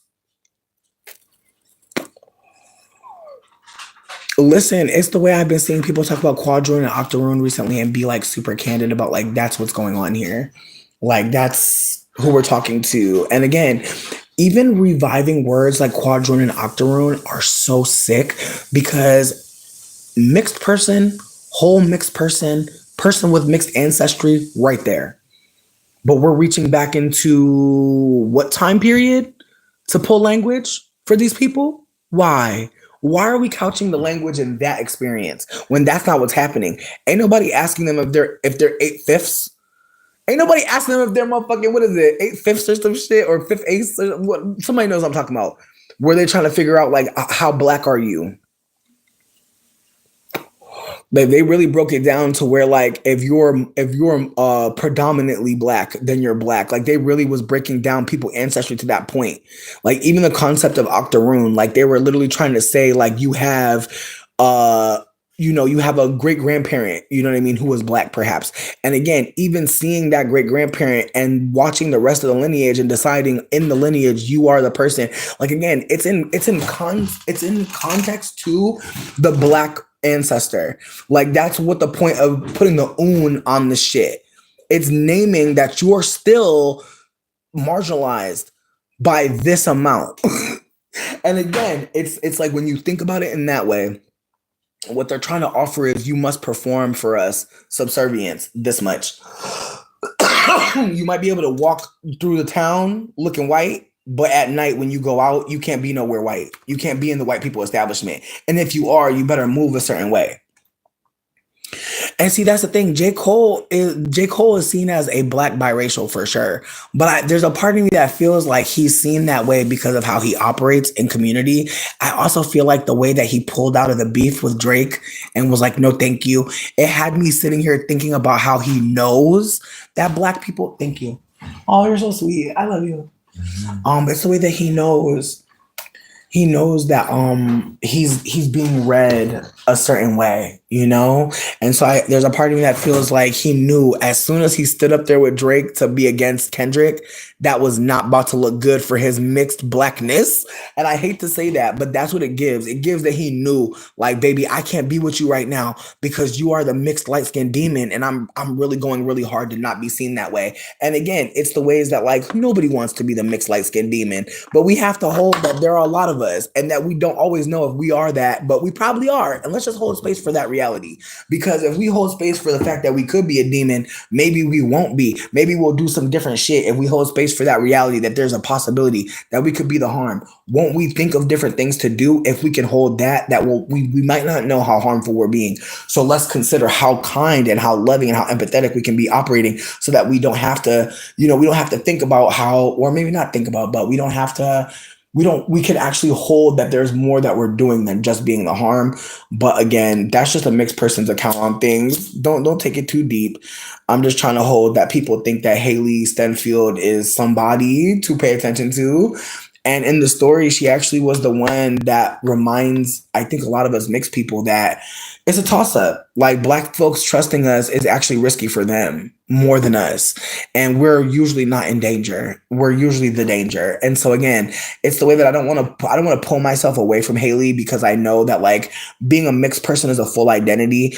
When you're mixed, period. I don't want to go too deep into this much to be mixed, but I want to just say that like if you know that if you know you don't look like one of your parents, if you know that like your parents don't look like each other, if you know that like people have different words for you than your black parent, let's just hold space for the reality that like we're living different lives and that's something to talk about. It's not something to hide. And again, it's the ways that I used to think, like as a mixed person who was in Black spaces, I didn't need to talk about being a mixed person because that was a bad thing to do.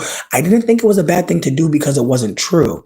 I thought it was a bad thing to do because it would be me exotifying myself. Now I have to hold that I was always going to be exotic in the world that hates Black women, that uplifts white women. I was always going to be a fetishized tool. I was always going to be that because we live in a dichotomy where the third answer is always the one that's the big question mark. And based on your behavior, you kind of tell them, am I interested in being dehumanized or am I interested in being the dehumanizer? There's really no middle. And so I'm trying to hold that, like, the middle is acknowledging that there's violence happening, acknowledging how you can be the violence, acknowledging how you could be participating in the violence, and perhaps letting people know where the violence, where harm reduction lives. Like, I feel like that's what I'm trying to consider, that like we don't really live in a this or that there are multiple options, that there's many truths, but at the same time, the nuance around the truths is being held by white people. And so white people are holding on to like, well, what about this? And not all this. And again, it's the way Black folks are left to languish in the reality, in the truth, and how we don't all live in the same collective reality because of the many truths that exist. It's like there are so many truths that there are white people that are constantly trying to distort them. And then again, the ways that white people get people, and I think perhaps the allegory for the vampireness in the movie is that like those white people got her. And it was easy to get her. And why? Why was it easy for whiteness to get her? It wasn't just that she was white. It's that she thought that she had a place as a go-between, when really, if she was an ally or an accomplice or aspiring to be, she would have just been like, Black folks said, leave. Get the fuck on. Like at the end of the day, it's like her part was not played. She literally went to go check on these white people trying to get their money when Black folk already said, we're good. And so Mary wasn't listening. Mary was operating on her own as a free agent and wasn't considering the damage she could do because she didn't have to. She didn't have to consider anybody. Nobody was about to check her. It's the way that she held power to the fucking end. It's the way that motherfuckers let her back in the door. Excuse me. And wasn't even worried about it. Wasn't even thinking about it.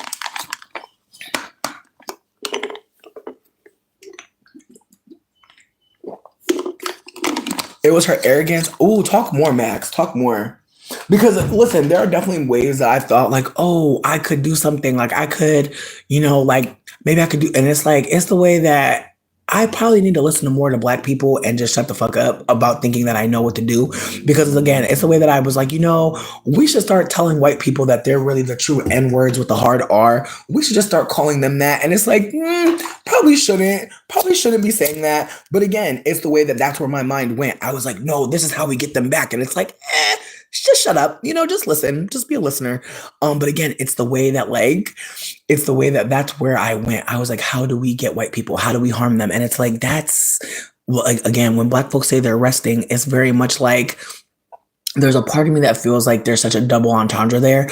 Cause it's like resting implies that you're gaining strength, doesn't it? That you're prioritizing your mental health and your physical health, that you are putting yourself in places to rejuvenate. Again, it's the double meaning of resting, because resting implies at some point you about to get the fuck up. Like, don't nobody rest for nothing. You're resting because you're going to do. Now, let me not say that, because resting is in itself a function. It's not just a means to an end. Let me not say that.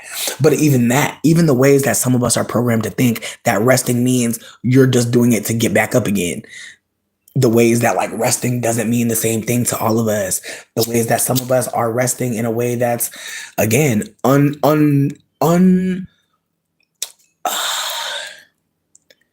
it's unimagined by the colonizer. I'll say that there are Black folk attempting to live outside of the colonizer's imagination, because the colonizer don't imagine Black folk resting. The colonizer never imagines that. And so the ways that like Black folks say, like, we're going to do this, and people are like, what? It's very much a reminder that like there is a code, there is a script, there is some silent way that people know to tell Black people what to do.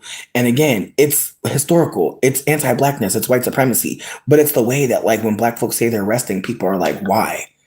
as if there's not evidence to why anybody would be resting, period, but especially Black people. So again, it's the way that we live in a world that constantly is asking Black folk, why are you upset? While constantly causing harm every step of the way, but every time wondering, why are you mad now? Again, it's the way that like white supremacy expects Black death. And when Black folks are questioning why it's happening, they're like, what do you mean? Again, it's the way that we're not asking, like, it's the way that like Black folks are saying something and white people are saying something else. And it's a conversation that's never supposed to fucking end. It's a combo that's supposed to be constantly delusional because that's the whole point of it. Whiteness is literally distracting people to waste their time, because the more time that's wasted, the more people will think, oh, it's not that bad. Oh, that happened 4 years ago, 400 years ago. Like people will really make up like timelines for why we shouldn't care anymore about this or that thing. And again, it's actually like I said, it seems sophisticated, but if somebody like you know how when we're all talking, somebody will get in the chat and just keep writing the same thing over and over again. That's white supremacy. It totally just, and it seems so innocuous to somebody. Somebody can think that person is just being annoying. Somebody can really think, oh, they're just, but again, think about what we're talking about sometimes. Think about when it's happening. Again, it's the way that like whiteness just finds a way to pop in and do something, and people will have all different types of ways of interpreting it. The way that I was clapping when the white people were being massacred, and I could feel tension when I did that. And don't get me wrong, I know some people don't want crowd participation in a movie, but I believe Ryan Coogler wanted that. There's no way you take a Tommy gun. There's no way you take a Tommy gun and take down all those white people and you don't think people are going to be cheering. Come on. And again, it wasn't until I cheered the second time and clapped that people were like, okay. This isn't harm. This isn't going to kill them. And again, it's the way that white people may not realize that the only reason why people weren't like so much more excited than they may have performed is because of you being there surveilling people, not because people didn't want to be like, hey, get them, get them, get them. Like there was a moment where like I want to say in the very end where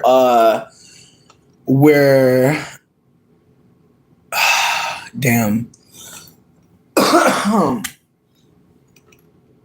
Where Smoke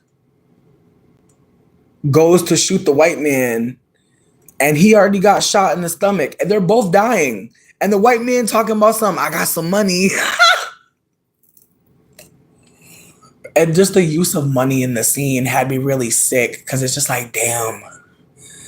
Like, it's the way all of our lives don't matter, bitch, because we constantly passing around these stones and these papers and these coins and these, good God. It just made me think about like, that's the real motherfucking blood in the fucking movie, is how much this money matters to everybody in a different way. And again, even when a man is laying down on his belly, about to die, he thinking his money gonna save him. Meanwhile, all the fighting that just went down, why would he do anything for you? Again, it's the way whiteness assumes the best.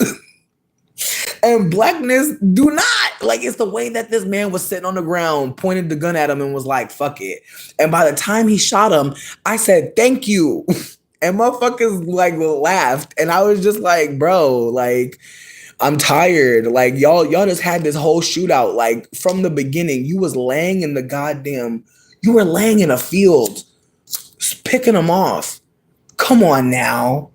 Like, it's the way that I feel like the movie still tried to give white people some humanity. Like, that's the only thing that I gotta say about that scene, is like there was just a moment where I feel like Ryan Coogler was trying to fight between being, I don't know, maybe I'm tripping, but I just feel like at the end of the day, you have to answer for your work, you got to answer for why you wrote it like that. And there's just a part of me that feels like he didn't go far enough. I feel like he could have went a little farther, but there's a part of me that feels like I wouldn't be surprised if there was a second movie that has them in like in the ancestor realm, I wouldn't be surprised, but the way the movie ended, it seemed like they didn't want to tell no more of the story. But I wouldn't be surprised if a series came out, to be real with you, about like their younger life. Like if they did a Smokestack Twins, prequel, or a series where they use like younger twins, like a young Michael B. Jordan lookalike, bitch, that little boy about to be famous as hell if they do it. But I could see them, or even finding two twins that look similar. Like I would not be surprised if they did that. It would be really cool. But I really wonder how they're going to do it if they did it. But that's where my mind went. I was like, I want to know about their life. I want to know why people were so scared of them. I want to know what they was up to. But I also want to know about their mama. I want to know about their daddy. Like, I want to know about their family. Like, I want to know more. Again, they said the daddy used to beat on one of the brothers more. And it seemed like one of the brothers was neurodivergent and the other brother was maybe a little bit more. Like, I feel like they were both neurodivergent, but on the opposite spectrum. Because there'd be neurodivergent people that are like, bitch, if I don't read and go to sleep and do my night routine, like, it's like there's neurodivergent people who will be stressed out if they don't take care of themselves. And then there's some of us that are like, hey, we never got taken care of. So what's one more day? Like, there, I just feel like low key, like I'm some neurodivergent shit. There's some of us who are like, you know what? I've survived this long without taking care of myself in this particular way. I think I can do another year.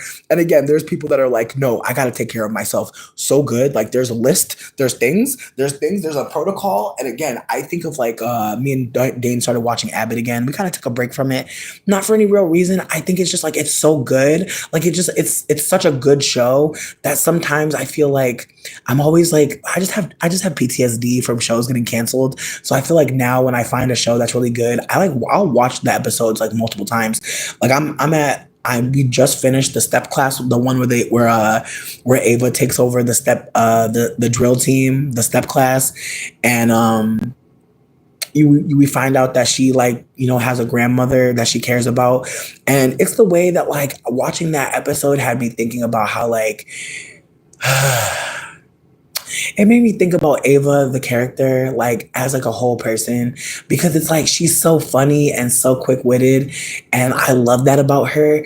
And the ways that the show wants you to like really like think of her as like a bad person, and I hate that because I feel like I know Quinta is doing her best to like humanize her, and I like that, but there's just a part of me that really like would love it if folks would just start using light skinned people in like these demeaning roles for like darker skinned people to illustrate that like there's times where people really don't like us and it's valid. Like I really wish you would hire Amanda Seals just to do an arc on how like it's actually okay to not like the light skinned person. Like it's actually okay. Like it's okay. Again, it's the ways that like folks still like I just feel like there's another trope happening here and folks may not see it in that way, and that's okay. But there's a part of me that feels like we're supposed to look at Ava like she's just like the bad one. And I just feel like it's so tired because I know that we're gonna find out she's actually got so much on her plate. Bitch, fuck you. Like there's a part of me that's like, why can't we have a character that's not coddling folk?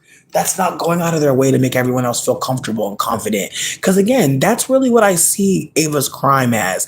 I know that she'll be a bit off-putting. I'm not trying to paint her out to be a saintly character, but I'm trying to offer that like there are girlies like Ava, like that have a lot going on. And like when you connect with them, they're not giving you their real self. They're giving you a caricature of what the fuck they want to offer because hey, you're not gonna see them fully anyway. Like honestly, it's the way that Ava doesn't bother to tell anybody that her grandmother is sick and going through things. Who would care? It's the way that she knows. Like these motherfuckers don't see her as a full person, and so she treats them how they treat her. I feel like in retrospect, like watching it that way really gives me a lot of like space. Because again, it's the way they treat Quinta's character rather, like she's adorable. She's so silly. Like again, it's the way that brown skin and deep dark skin are played off of each other in a way. And I'm only saying this as someone that's been listening to deep dark skin people talk about how like when people talk about brown skin folks, there's still an exclusion there and there's still a preference there. And again, it's the way that I'll hear people talk about people being brown, being cinnamon, being oxtail gravy brown. Again, it's the way that people have all these very loving ways to talk about certain brown people. And I just feel like I see with the way they treat Ava, it just feels like, oh, like she's, again, it's the way that there's the low expectation and even like the juxtaposition of her being taller than Quinta, her being like very fashionable. Again, there's just moments where I look at a character and it's like, why are you trying to get me to not like her? And again, it's the same thing as when we watch Pam and we watch Gina on Martin. It's the same fucking thing, but it's easier to see because Tachina Arnold and I'm blanking on Girlie's name. I'm sorry. What's Gina's real name? Somebody know. All I got is Gina Waters, bitch.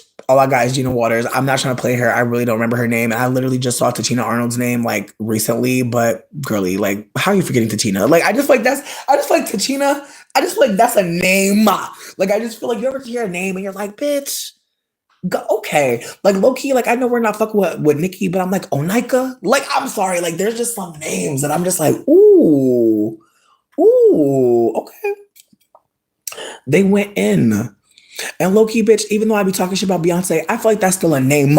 You know what I mean? Like people who are like, yes, I'm not going to give my child no motherfucking Mark, no Angela, no motherfucking Mary, no motherfucking Bernard, no Leonard. Like no shade to Leonard. I know I've been dragging Leonards a lot recently. I'm not coming for Leonard. Tisha, thank you so much. But again, it's the way that like people's parents will make up a name and it's like, babe, your parent really took time and sat with it. They really said this is an original.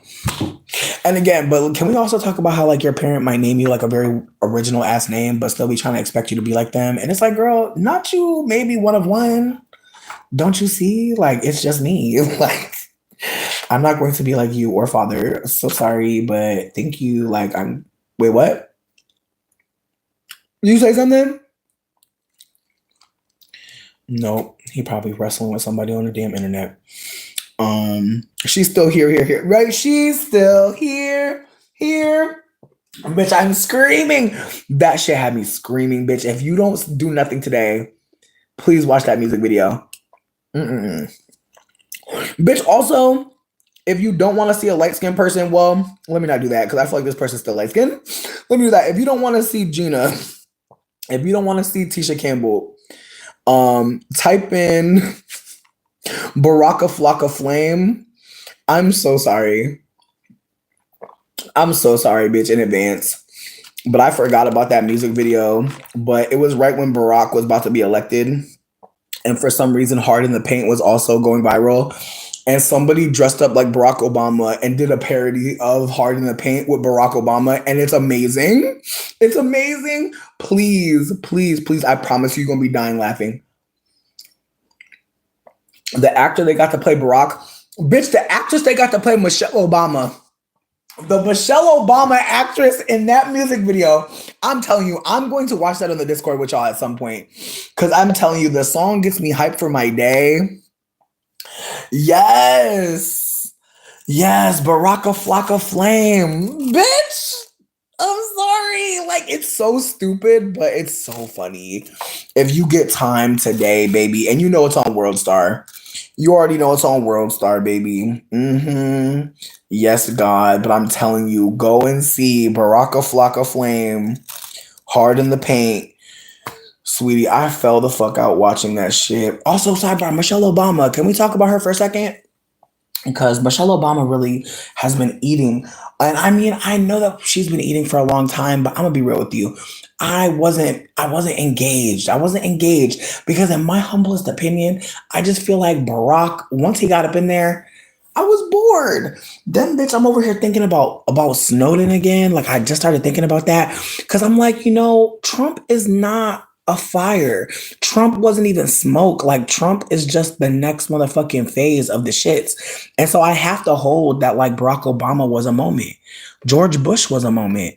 Bill Clinton was a moment. It's moments. Even the back and forth between, like, we went from a Democrat to a Republican, then back to a Democrat, then back to a Republican, then back to a Democrat, now back to Republican. Like, it's just, girl, it's the games. It's the games they play. It's the games they play. And so I don't know.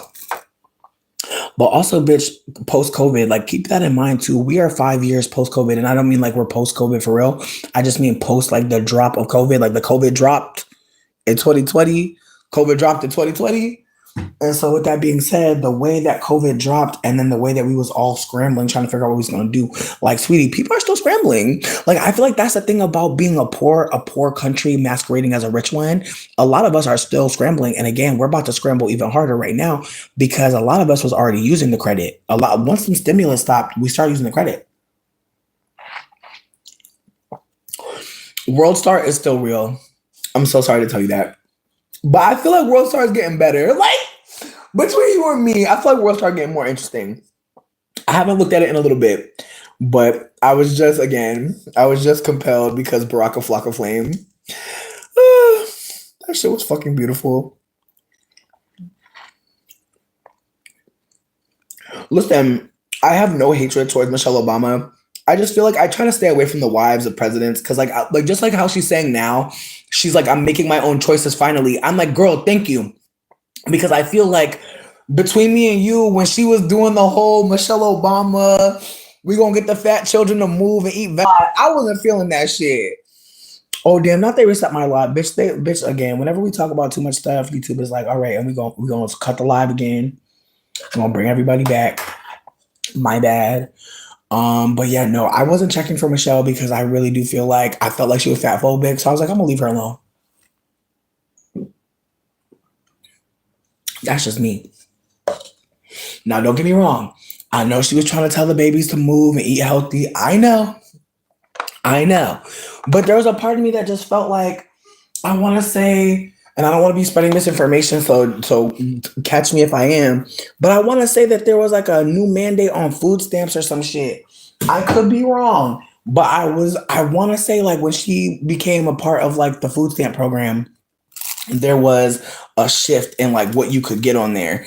And that also like she had mandated in schools that there needed to be like longer gym classes or something. I could be lying right now, but I remember hearing that and being like, what are you talking about, Michelle? But at the same time, I have to hold that like, we're becoming more technological. We're becoming more invested in tech. And so yeah, people are gonna sit more on the computer. Like that's absolutely gonna be what fucking happens. But at the same time, I think that like she was being used as kind of like, because she's such a fit black woman. In retrospect, I think that she was just being used for like her identity in that moment. Like I think they were like, yeah, Michelle, go out there. Like they love how fit you are. Like use that to your advantage. Like let's put that on like a campaign list. Like let's make a point that the kids are getting really fat and that we need to like, because again, I feel like it showed her off in a very healthy light. It made it seem like Michelle is that strong gal. She is the girly that like goes to the gym.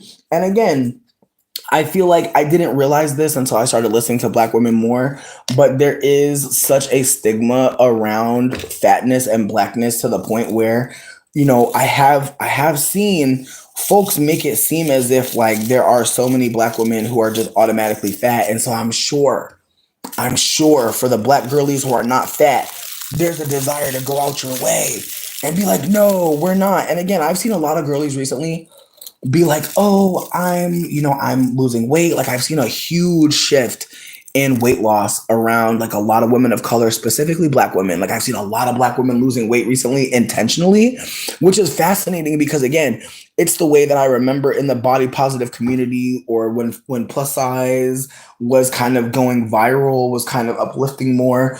I do remember there being a lot of Black women at the forefront, being candid about loving their body, being candid about being happy with how they looked. And again, it's the way that the climate has absolutely shifted. I have seen people who were body positive decide that like they want to be thin and they didn't care if that was, hard to watch content. And again, as someone who's older, I can hold that like someone doing something with their body has nothing to do with me. Although I'm not gonna lie, I don't want to see fat people losing weight. Like that's not why I go online. And so I'm not saying I won't be happy for you. That's not what I'm saying. I'm saying that I don't need those videos. I don't need to see a before and after of a super fat person. I'm good. And again, it's the way that I'm seeing it so much that it's really having me like question my own reality. Because again, I used to follow a lot of fat people who were showing themselves be fat and like living life. And now it feels like people are like, we got to lose weight, you guys. We got to get healthy. And even when I come on cam, like there's always somebody who's like, go to the gym, go to the gym. And I'm not saying they weren't telling me I was fat before. I'm saying that there's so many more people making the health comment over the you look ugly comment. Like back in the back, I was just ugly to people. Now I'm unhealthy and they can see it. And it's giving like very much like eugenics. It's giving like they're literally telling me I have diabetes and it's like I don't, but thank you for being for checking. Thank you for uplifting that could be possible. Like again, it's like what is the point of this? And again, it's the way that they're trying to devalue me because what? I'm not as healthy as them. What is the point of me being as healthy as you if that's how you behave? Like why would I want to be where you're at? I'm good actually. Like when I eat a hamburger, I don't think about nobody else. But when I'm eating the hamburger, y'all thinking about me. Don't you think you have the problem? No, they don't. But again, it's the way that like even eating a hamburger, like it feels like if I eat McDonald's, I'm fucking funding war. It also feels like I'm eating something nasty.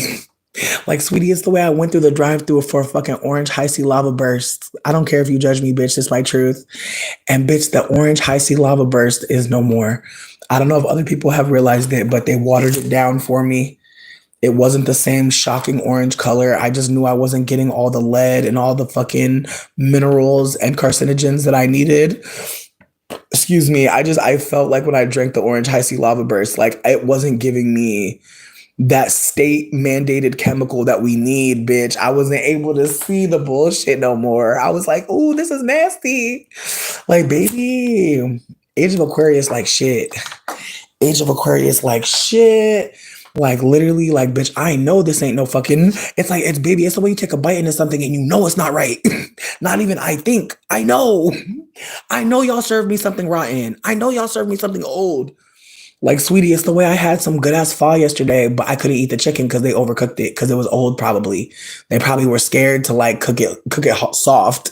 If they cook it hard, they know I'm not gonna get sick. But bitch, why the fuck I bit into some chicken and it tastes like I can't even tell you. It tastes like eating an old fucking Band-Aid. And don't judge me, bitch. I might have been a Band-Aid before. Leave me be. Most of it was advocating for access to healthier food and being active, which is hard for many of us. I feel like a lot of us are in food deserts and living off convenience store foods. You're not wrong. Excuse me, you're not wrong, but I wasn't sure how like we were supposed to get the healthier food. But again, I'm trying to just hold that like I don't think in that moment I was supposed to be liking Michelle. I think that all of the conversation coming out of that was us Americans who were poor eating fast food. We're supposed to be like, what is she thinking? Again, it's the way that I think like collectively we were supposed to bully Michelle, which is awkward because I do think that some people really do hold her in higher esteem because they saw that shit unfolding. And I do think that some people are holding her because, she was the first Black wife. Like that is a big deal. And again, even though her partner was a mixed person, he was being held as a Black man in some respects. And so in ways like there was probably a lot of harm that we don't know about, we'll never know about, probably a lot of attacks on them that we'll never know about, that will never be spoken of because security risks, right? Like there's probably layers to her experience that we don't know about, but her choosing to talk about being liberated from having to feel the way Barack feels has me really sitting with like how having a Black partner or having a mixed partner or like being in a interracial relationship, because people don't think they are, but they really are. Like being raised by white people is a politic, you guys. Like, and I really think some people who don't think that are like telling on themselves, like sometimes, because it's like if you're raised by white people, like you're not going to be told certain things. And even if you're raised with Black folk, you may not be told certain things. And again, I'm just trying to offer that like being raised with white people, they're more invested in not telling you that there's danger because they're more invested in believing that it's not them. Whereas Black folks are like, yeah, bitch, we're going to tell you exactly who's causing the harm. The fuck? We know who it is. We're aware. We're not gaslit. So again, it's the way that white people aren't going to tell me to be careful. It's the way white people are not even thinking about me getting hurt because they're not thinking about harm. It's the way, again, it's the way that I'll go outside and talk to everybody. Now I'm like, I don't think it's worth it for me to talk to everybody white. Like, I just don't think so. Like, there are going to be some white people who it would be to my detriment to talk to them because I might reveal that I have something. I'm talented. I'm well-read. Like, again, revealing things about yourself to white people can be dangerous. And I didn't really think about that until I have revealed too much. And then here this white person go harming me. So You know what, Marie? I'll hold this. I'll hold that her being a thin black woman, she always was going to get shit on because people really do hate thin black women. And I'm saying that as a fat femme, that like people really do have this desire to keep black women in this idea of what a black woman is. And it's the way that like when women like Monique, when women like Loretta Devine, when Oprah's, like when those women are fat, they are so much more palatable. And we have to ask ourselves why that is. Like we have to work backwards. Like, why does this woman, why is she being held in this way? I think about mother love. I think about how when people see a fat black woman, there is this desire to get care from her immediately. And how like a thin black woman, she's not looking like the gal that's going to sit there and nurse a baby. Again, it's the way that people think in fucking plantation terms. What was the thin black woman looking sickening doing on the plantation? Nothing. She didn't exist there. So again, it's the way that there are some Afrofuturistic black women who are existing that are like literally looking like they're a manifestation of this world in a way that like there's no ancestor for that. Not saying that there was no fine ass black women in fucking who were enslaved. What I'm trying to offer is the agency to go get body work done, to go and get your hair done in a particular way. Like there's layers to being a quote unquote baddie that like are a part of self-actualization. Like deciding that you want to put lashes on, like sweetie, that costs mad money. Like people be forgetting that like the whole point of motherfucking having enslaved people was using them as money. They were money. So in ways, there's parts of me that think like when black women are using their money for their body, for their self, for their mental health, for their aesthetic, whatever the case may be, like you're living an Afrofuturistic motherfucking life. Because as far as we're concerned, as far as the world is concerned around black womanhood, we're seeing a worker, we're seeing a servant, we're seeing a mama, we're seeing a cook. Like again, it's the ways that like when I was watching the movie Sinners, I was thinking about all these black women who are so beautiful, and yet they're being held in captivity, within captivity, and how like when the white people say, okay, y'all's free now, okay, we're gonna stop lynching y'all in the streets, we're gonna just do it in back alleys now. Like it's the way that like white people are actually telling on themselves every time, and the way that the beautiful black woman is seen as like so rare when like she's actually quite always been there. But again, it's the way that like people will see, the black woman on the plantation looking a certain way, and that is what black women are. Just the quintessential black woman experience, again, being boiled down. And then the ways that like I look at like a Wendy Williams character, I look at her being outspoken, and I'm sure Wendy has some mixed ancestry. I'm not trying to do too much. I'm just trying to offer that like Wendy doesn't have to be nice. She doesn't have to coddle people. Like she's light skinned, and she's in this position of like talking about people in a way that like Oprah had to appear palatable. Like even though there are moments where people see Oprah as being shady, like there are so many moments where I watch Oprah and I'm like, man, like she would just be running around privileging the thoughts of white people. It's like, of course, like you're special. Of course you can be fat, you can lose weight. They don't give a fuck. But again, it's the way that like, I'm not trying to make it seem like fat black femmes are not going through shit. I'm just trying to offer that there is no right way within the colonizer's imagination to be a black woman. And so as a black woman, like gains like all of these aesthetic tools to navigate, white supremacy will leave her out in a way that allows her to be harmed even more viciously. And again, I'm not trying to place like a dichotomy. I'm just offering that like within white supremacy, a black woman can never be too skinny. Like she'll always be seen as bigger. And that's not me saying that I think that. It's like the ways that people see blackness as automatically bigger, even if you're not. And again, it's the way that like people are exposing that apparently Doechii is 5'2", and the light-skinned girly who's not Doja Cat, I'm sorry, I'm forgetting her name. The Pink Pantheress, I think that's what her name is. No shade, no shade, no shade, but it's so many. But her and Doechii were both revealing that like one of them is like a giant and the other one is like very tiny. And again, it's the way people were like, wait, Doechii, we thought you were tall. And again, it's the ways that people see a black girl and they think she's big. They have no reference for her size, but they're like, you must be a big girl.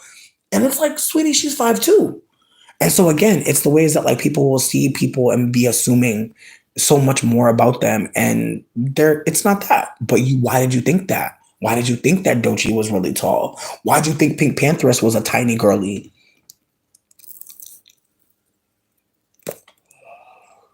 Mm.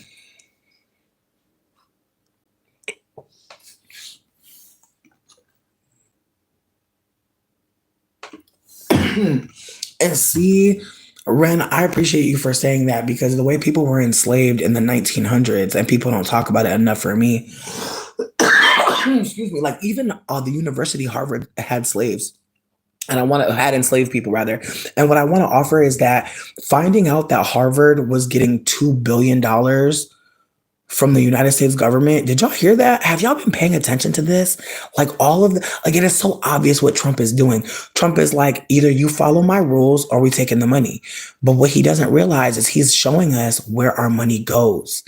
We work hard and they give the money to universities so that when the universities find something, the government has access to it first. And I was like, wow. So when people invent things in these universities, hey, Trilly, the government is able to say, we want this, and they have sway. And I'm like, wow. So our government uses higher education to funnel money, launder money, and then use it for business and trade. Oh man, we are living in the Fire Nation, bitch. I feel like even Fire Nation is kind. And I also feel like for the first time in my internet career have I ever like felt like someone might come get my ass, like for the first time. Like I've had moments where I was like, yeah, I probably, might be on a watch list, maybe might be on a short list of people that are, sharing information that the government don't really want me to share. But then there's also moments where I'm like, I feel like if I really was being surveilled, bitch, I think it would have manifested. And this isn't me trying to call anything to myself. It's me just acknowledging that like there's times where like privileged people will really think we're in danger and we're really Gucci. But at this point, seeing white people get snatched out their house did have me sitting here like, I'm not even gonna play. Like seeing white people recording themselves get snatched, I'm like, oh, this is real. I'm like, this is real. Before I go though, and yes, I'm eating a grapefruit like really crazy. I'm sorry for mouth harassing a grapefruit in your ear like that. My bad. Like I am that girl. I'm that girl. You can't trust me with grapefruit. Doechii never gave tall as a tall, dark skinned girl myself. I peeped she was tiny. See, and that's the thing. Like when you know what people are looking like again, it's the way people project onto deep dark skinned people. It's the way people assume that. And again, I don't be assuming people's heights. Like I'm a tall giant bitch. I assume you're all small. Like between me and you, I think that height is also relegated to like how tall you are. Because as a super tall bitch, I'm always like, everyone is tiny compared to me. Like I'm always the biggest person in the room. Like my partner being taller than me, so hot. But I'm usually the bigger one. So I'm always kind of like, oh, that person's short. I'm sure they are. Like, again, it's the ways that I know I feel rain first. And so I don't like to play. Like I'm assuming you're all little until I see you in real life. Now, if I seen people bigger than me? Absolutely. And again, when I see bigger people than me, I'm always trying to be like, hi. I'm like, can we squat up? We'll be real scary in a gang. But you know what? Us fat folk, a lot of us are gentle giants, like high key. Like most fat people are scared as fuck to fight you because we actually know we could probably kill you. Like low key, like I'm actually scared to fight because if I do fight you, I might be too good at it. Low key. I'm also very uncoordinated and I'm also very unserious. And I also get kind of nauseous, like putting hands on people. Like low key, I sprayed a bee with motherfucking not peroxide, with deodorant. And I wanted to cry so bad because I was like, I know you just want to leave my house, but you won't allow me to catch you. And I'm actually scared of you stinging me. So I'm gonna have to like, make you sick a little bit to get you up out of here. And then why his ass gonna dramatically fall into a pile of fucking sweatshirts? And I'm like, bitch, I'm not looking for no bee, bitch. Like gain your strength back and fight me then. Like I'm just waiting for a bee to pop out on me, bitch. Honestly, like I know that sounds crazy. That might make you a little scared, but bitch, look at me in a bee. I'm not gonna say that he might not, He might do a little something. He might do a little shake and bake on me. But I feel like I have an advantage. Now, if he pop out of nowhere and bite the fuck out of me, I'm gonna be honest with you. I'm gonna stomp the shit out of him. I'm gonna act real crazy. But if he flies and gives me a fair one, I will box this bee. Like I have no problem fighting him for real. But at first I was scared. That's why I did spray him with degree 24-hour hold. And so again, I expect in about 20 more hours he will be back for my ass. No facts. You assume everyone is shorter than you, especially being queer. LMAO. Here's my thing. Why, when you're tall and queer, people think you're a top? Can we talk about that for a moment? Can we take a moment? Can we take a little? Why do people assume that? Why is smallness and bottom connected? Can we talk about it? We probably can't. We probably can't. We probably can't. Sidebar. Has anyone looked outside today? It is so beautiful. I don't know about y'all, but the tree in front of my house started blooming and we got leaves finally. It's so pretty. It feels like spring is really here recently. Everything outside is just so gorgeous. Wow. Listen, I'm not keeping this video up. I know it's like very crackhead energy, and it is. And it is. But I want to come back when people have watched the movie and talk about it more. But this is just me trying to get out my thoughts. But I'm definitely trying to see it again. Ren, hit me up if you're trying to go see it soon, bitch. I'm trying to go. But yeah, I feel like I'm going to just allow myself. I'm probably gonna make it private. I feel like that's what I'll do because sometimes I delete a video and I'd be so mad because I'm like, bitch, I want to watch that shit again and just see if it's really as crazy as I thought it was. What? Some stuff definitely had to get deleted because it just didn't make fucking sense to have it on the channel anymore. But I think I need to like make a list of things that I want to delete and maybe talk about it and talk about why I want to delete them because I think that might be more helpful than me just deleting shit. Your favorite top is 411. Okay. Okay. I'm crying. I feel messy because I know who it is. I'm like, ooh, say more. Let me stop. But yo, sidebar Ren, those fucking infused pre-rolls that we got from fucking Muha, oh my god, bitch. Whoa. Like, I'm low-key about to talk to one of my clients because they said they wanted to get some baby jeeters, and I'm like, bitch, I don't know. Like, I feel like the baby jeeters, they get a lot of love because of the name, but I feel like these might be better, but I'm gonna see what she think. But thank you for getting those on 420 because, ooh, that strawberry one, tasty. But yeah, no. I don't know. I feel like we went all over the place. I feel like I want to talk about Mary again at a later date just because again, I want to hear more people talk about her. But sweetie, it's just I don't know. I don't know.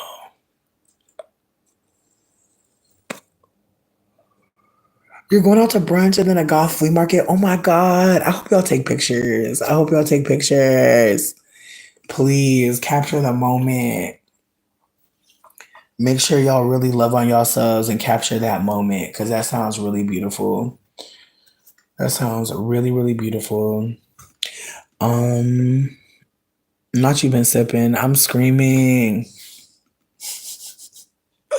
I'm dead. Low-key, I want to get a little tipsy today, but I don't know. Yes. Hey Ava, hope you're doing well. Right? I know Aleo about to have a time. I really, really, really hope that you take as many pictures. Like, y'all, please make as many memories as possible. Like, honestly, like as your elder, like from views from 35, like there are so many times where my phone will like show me like photos that I took when I was like a little baby head, when I was like 25 or when I was like fucking 20. Like my phone, for some reason, well, not for some reason, the iPhone people, I don't know if this happens to you. I don't remember my iPhone telling me about memories. I feel like Snapchat does. And Samsung phones do, like the Metro PCS girlies, y'all already know. But I just feel like I've been getting so many memories from like the last 10 years. And it's just like, whoa, like it's just been feeding my soul. So just a PS for anybody who's like not sure if they should take pictures or not sure if it's worth it to document. Like, baby, take all the pictures you can. I promise you, when you get older, you will realize like you lived a full life. Like you will actually be able to look back and be like, whoa, I was here, I was there. Like the more photographs you have, the more memories you make sure you stop to, collect. It will really remind you because there are definitely a moment today where I was like, I understand. Not maybe I understand, but I can understand in ways like why people have children, even if it don't make sense. Like I really would just say with the reality that I can understand why. Like just to, and for some people is to have somebody to rule over. You come home from a hard day and you get to say, do this. And they just do it, or you get to beat them. Like some people, that's just what it is.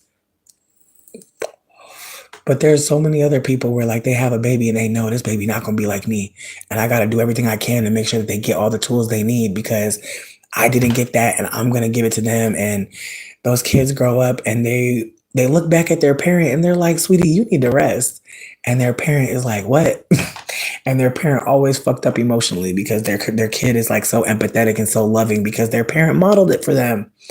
And the parent feels so undeserving, so underprepared for this level of kindness. It's so interesting to see sometimes like people loving on their parents, like people that are like, oh, I'm gonna make sure my mommy is good. And it's like, damn, that's because mommy made sure you was good, right?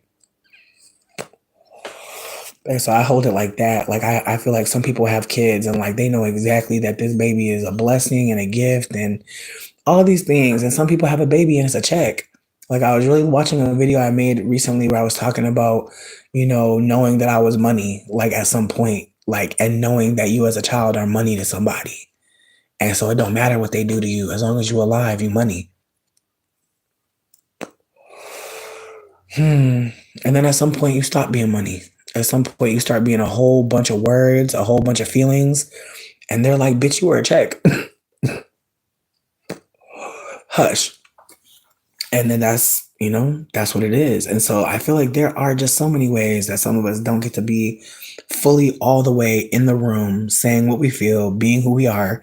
And I think in ways, this movie really had me sitting with that. Like also, because I feel like when they talked about how they had the best day, how it was the best day, even though it was the worst day. And the way that the movie starts off pissed me off too, because the way that they let you know something gonna happen.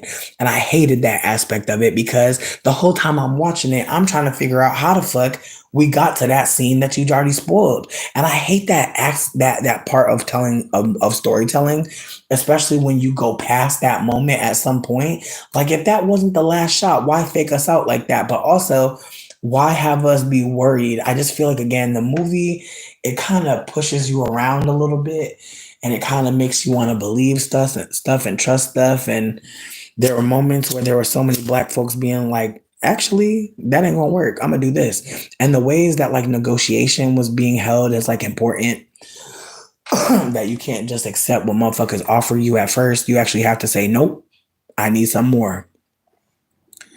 And the way, like again, the way that men can choose to teach you how to be in their world, the way a man can share with you what they're doing and what they're up to, and the way that men can keep it to themselves. Hmm. It's true. It's true. It's so true. Like there's some people that really think, and again, it's the way that like, I think we all think that at some point that if I do right by you, if I'm good to you, if I love you, why won't you love me? I feel like some of us have been in that, like where we're like, I'm doing this, I'm doing so much. Why don't you see me? And again, it's not on you to be asking that question. It's on them to ask why the fuck they don't see you. It's on them. But again, sometimes like that's part of being a femme, I think, is taking on labor that nobody will take. Nobody else taking that shit on. Ain't nobody thinking about that shit. But you are. And it feels like you're a burden now.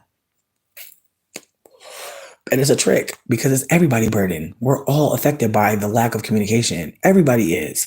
Even the person not talking. But again, it's the way that like being a femme is rooted in like quote unquote nosiness when really it's directness. Like it's getting to the point. There's an issue. Let's figure it out.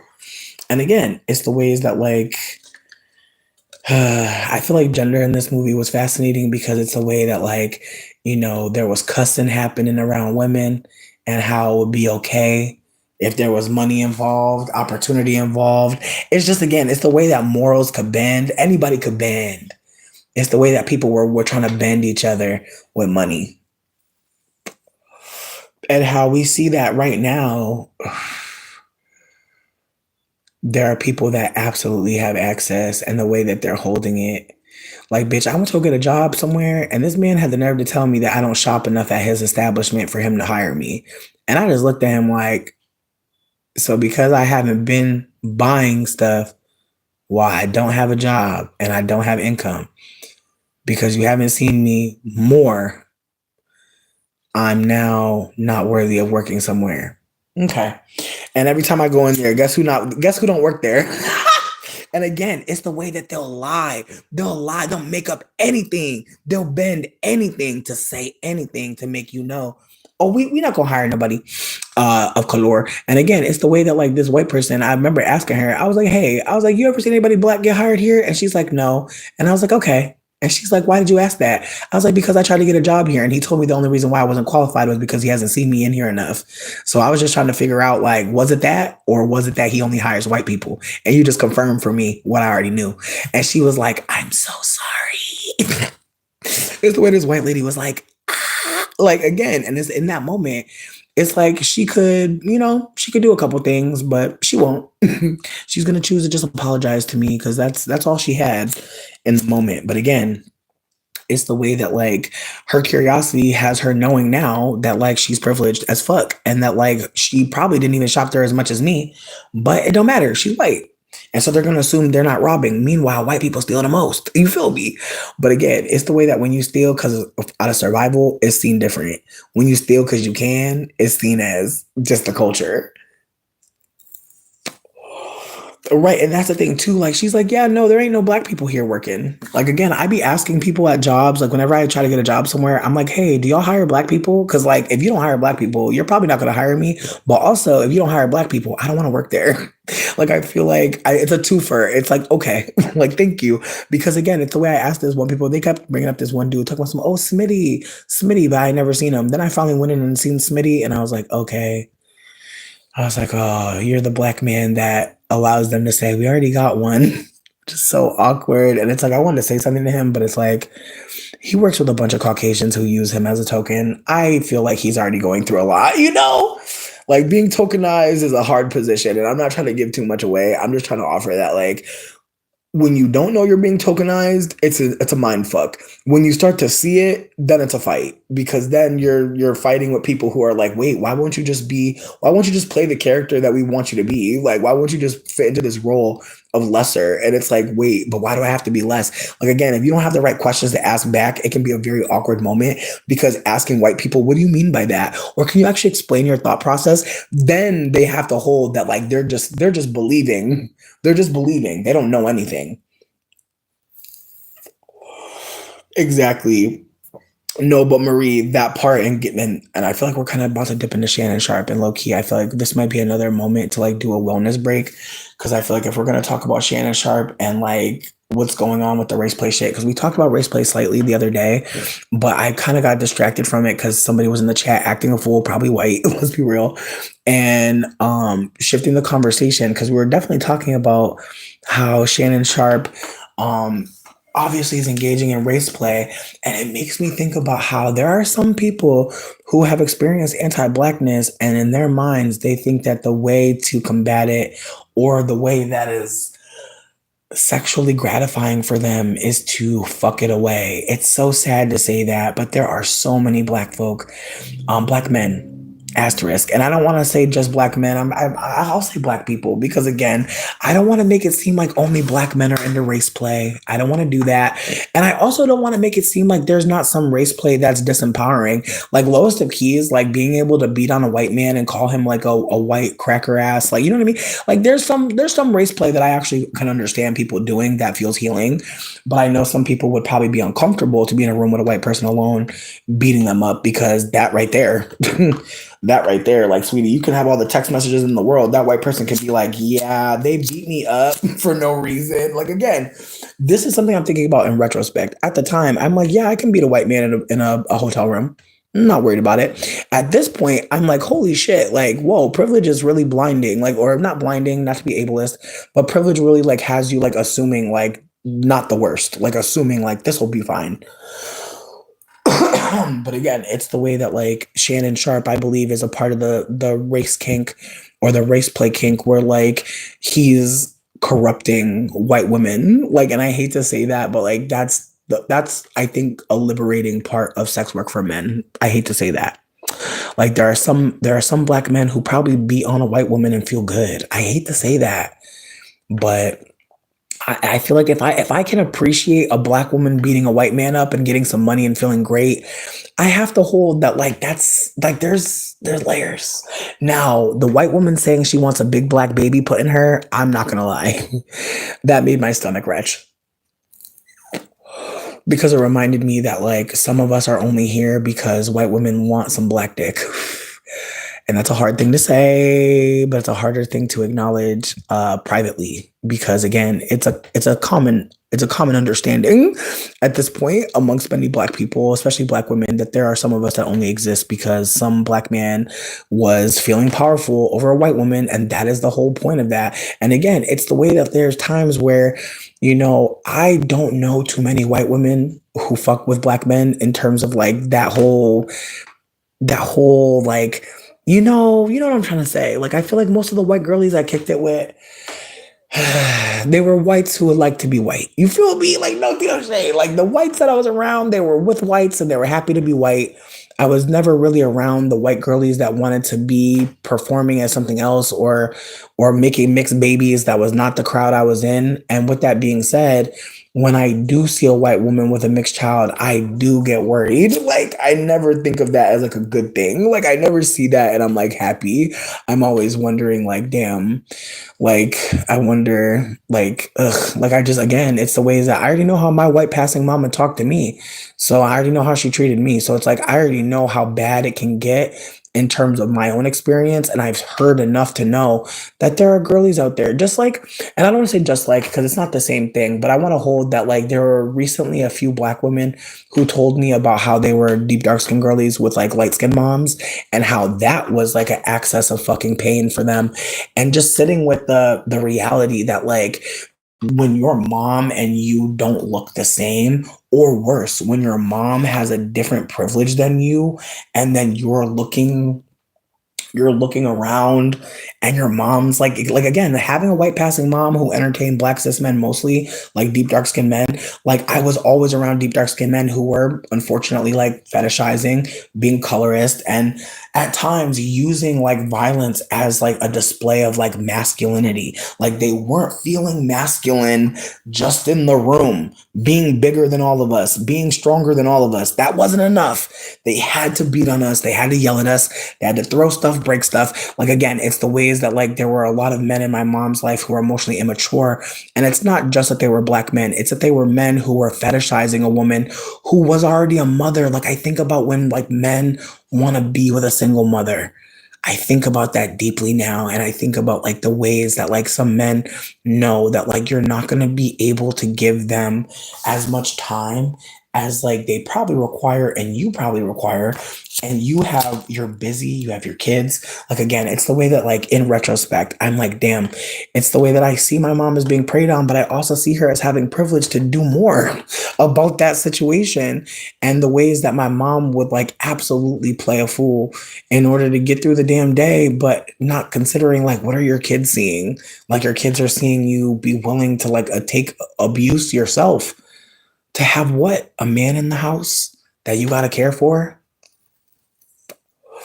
Like it's the way my mom's longest relationship was with a man who's a truck driver. Bitch, if you've ever been with a truck driver, you already know how crazy that is. They're gone for a long amount of time. They're definitely fucking random people in parking lots. Like it's very much not a job that like you have when like you have a long-term partner, in my humblest opinion. I feel like it's a job you have when you're single and you're out here. And again, it's the way my mom's boyfriend had a baby on her and she over here taking care of the baby. Like, sweetie, if y'all knew what I seen, if y'all knew what I seen. Again, all in the pursuit of like having a man in the house, having somebody to sit up in here and eat your food up.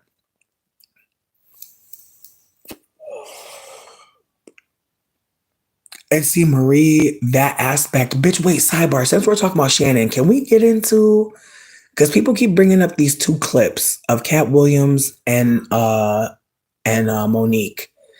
And I really was disappointed seeing Monique talk about how Shannon needed a big fat gal to make him some smothered fucking turkey wings and rub his feet. I'm like, ew.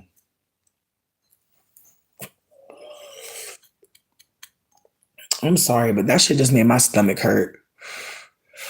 Cause it's the way that I realize in retrospect, like there have been relationships where like a man expected me to rub on his feet and love on him a certain kind of way because I'm a fat bitch. And again, it's the way that like I never was out here marketing myself as like the fat stay-at-home girlfriend that's gonna like take care of you and shit. That was never me. But it's the way that I feel like none of my partners have ever really gotten that from me. Like high key, like they could want that shit all day. You could really want that. And I feel like that's another thing too. Being a fat bitch that didn't know how to cook, I know motherfuckers was really sick. Like, they were like, hold on, bitch. We got to DoorDash everything. Goddamn. You ain't got no fucking food? Like, no, bitch. I don't. I really don't. I really don't know how to cook. And again, it's the way that I would just, like, sweetie, back in the back, like, the main shit I would eat would be chicken Caesar salads. I'm being so fucking for real. Like, that's how much I didn't know how to cook. Like, I would just get me some chicken. Keep it in the freezer. Get me some chicken tenders. Get me a salad mix. Like I would buy one of those box salads, and I would just portion it out. Like maybe like 2 salads per box, and I would eat a fucking chicken Caesar salad. Or obviously, I'm door dashing whatever the fuck I can. But my cooking was heating something up in the freezer, and so it's just the way that like people expect when you're fat. Like you better know how to cook, you better know how to entertain, you better know how to host. It's the way that like people really do expect you to be something to them in their life when you're a fat bitch. Like again, it's the way that people really do expect things of the girlfriend, but especially the fat girlfriend. You're right. You're right. And it all goes back to anti-blackness. Thank you so much. Reniverse. Ooh. I'm sorry, but when she started calling that man her daddy, I had to go. I love Monique down, but I ain't never calling no man my daddy in real life. Like not even my own father. That's Mark Brissett. You feel me? I ain't got no daddy, bitch, and I'm not doing it. But more power to her. Like if she's happy, if she's feeling loved and cared for and committed, that's fine. But I had to leave at the daddy comment. Woo! But I appreciate you, Marie, for uplifting that again, because again, it's the ways that like people will think like because you're fat, you must know how to cook, you must know how to love on someone and nurture them. And again, it's the way that like being a fat person, people love to get a hug from me, and I didn't think about it before, but like people really love a fat bitch hug. Like it's really crazy, but like when you're a fat bitch, like our hugs I know are lit, but it's the way people will linger in a hug with me. And I'm not saying that in like a mean way or like a judgmental way. I'm just saying that like there are times where I could feel someone like getting something from this hug in a way that like again, I feel like again, no shade to the thinner people, but I've hugged y'all before, and like it's different. Like hugging a fatter person is different. And again, I'm not trying to do too much. I'm just trying to offer that like there is this way that like bigger people are received as like we're furniture, like we're utility. And again, it's the way that like even a hug feels like someone's taking something from me at times. And so I have to hold that like I'm not the only fat person in the room. And there are people who are darker skinned than me, and the ways that people will expect that fatter, darker skinned person to know where this or that is, or where this or that is at, or where to go get this. And again, it's the way people will put deep dark skinned people to work, and they don't work there. They're a guest. Hey, AAA Mommy. Also, AAA Mommy, thank you so much for sending me something. Again, tomorrow night we're doing a dinner. If anybody needs dinner for tomorrow night or doesn't want to show up because whatever the case may be and needs something, please reach out because I got dinner for myself tomorrow. So if anybody needs a blessing, needs some money for a sandwich or some cold cuts, whatever the case may be, or reach out to me. Thank you so much, AAA Mommy. You are always one of the baddest bitches. Again, nobody has to pay to come to the dinner. Nobody has to give anything, but it is a dinner, and sometimes people don't have no food. So with that being said, I did offer resources earlier in the chat, but I'm going to say it again because it's worth saying. Findhelp.org for local food, resources for jobs, and also housing. You can look locally, but you can also use different zip codes. So keep that in mind. Even if you don't live in that zip code that you want to go to, you may still be able to get support and care. So just keep that in mind. And then also buy nothing or queer exchange. Tonight. My bad. I'm sorry for saying tomorrow. I meant to say tonight. But yeah, there's a dinner tonight. Thank you, Trilly. There's a dinner tonight. If anybody needs dinner for tonight, reach out to me. Tonight I'm definitely gonna make me a little pink pasta, a little marry me pasta. I was gonna put some kale in it and some sour cream. I might get some ricotta, but if I don't, the sour cream is gonna be just fine. But I've been craving a big pasta, and I got these big shell pastas. Ooh, they're so thick. I'm trying to think. I got some bacon too for the meat, so I think I'm gonna like braise it maybe in some like Italian herbs. I might even put the bacon in the crock pot, honestly, to get crazy.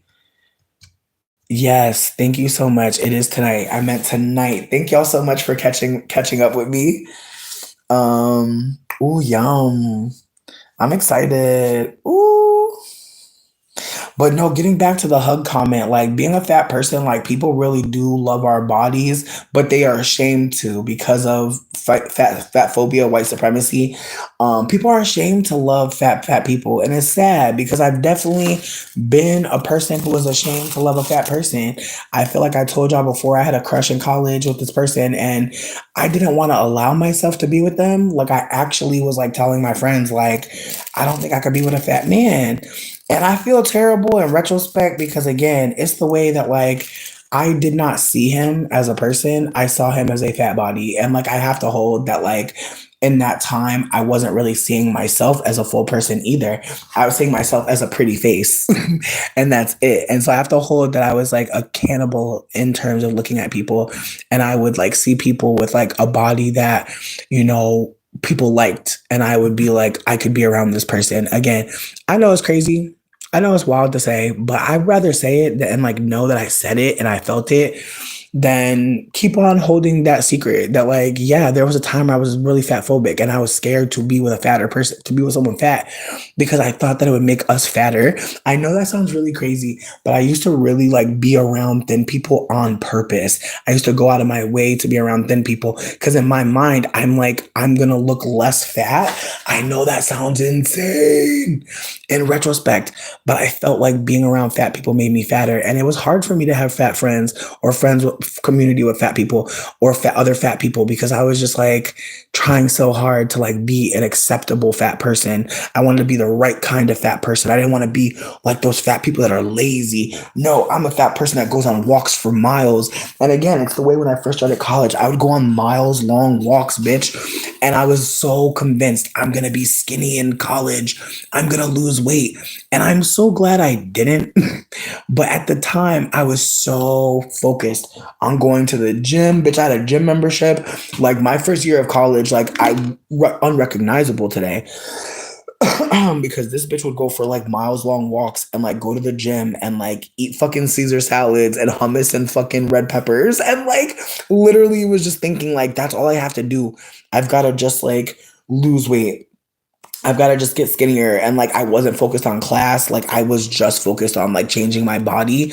And like, I really feel like on some Truman Show, I feel like that's when like my life kind of became like a spectacle because I really wanted people to see like, oh, I know y'all remember me as a fat bitch, but no, I'm gonna be a butterfly now. And it's like, I just feel like I see that happening right now to so many people, no shade.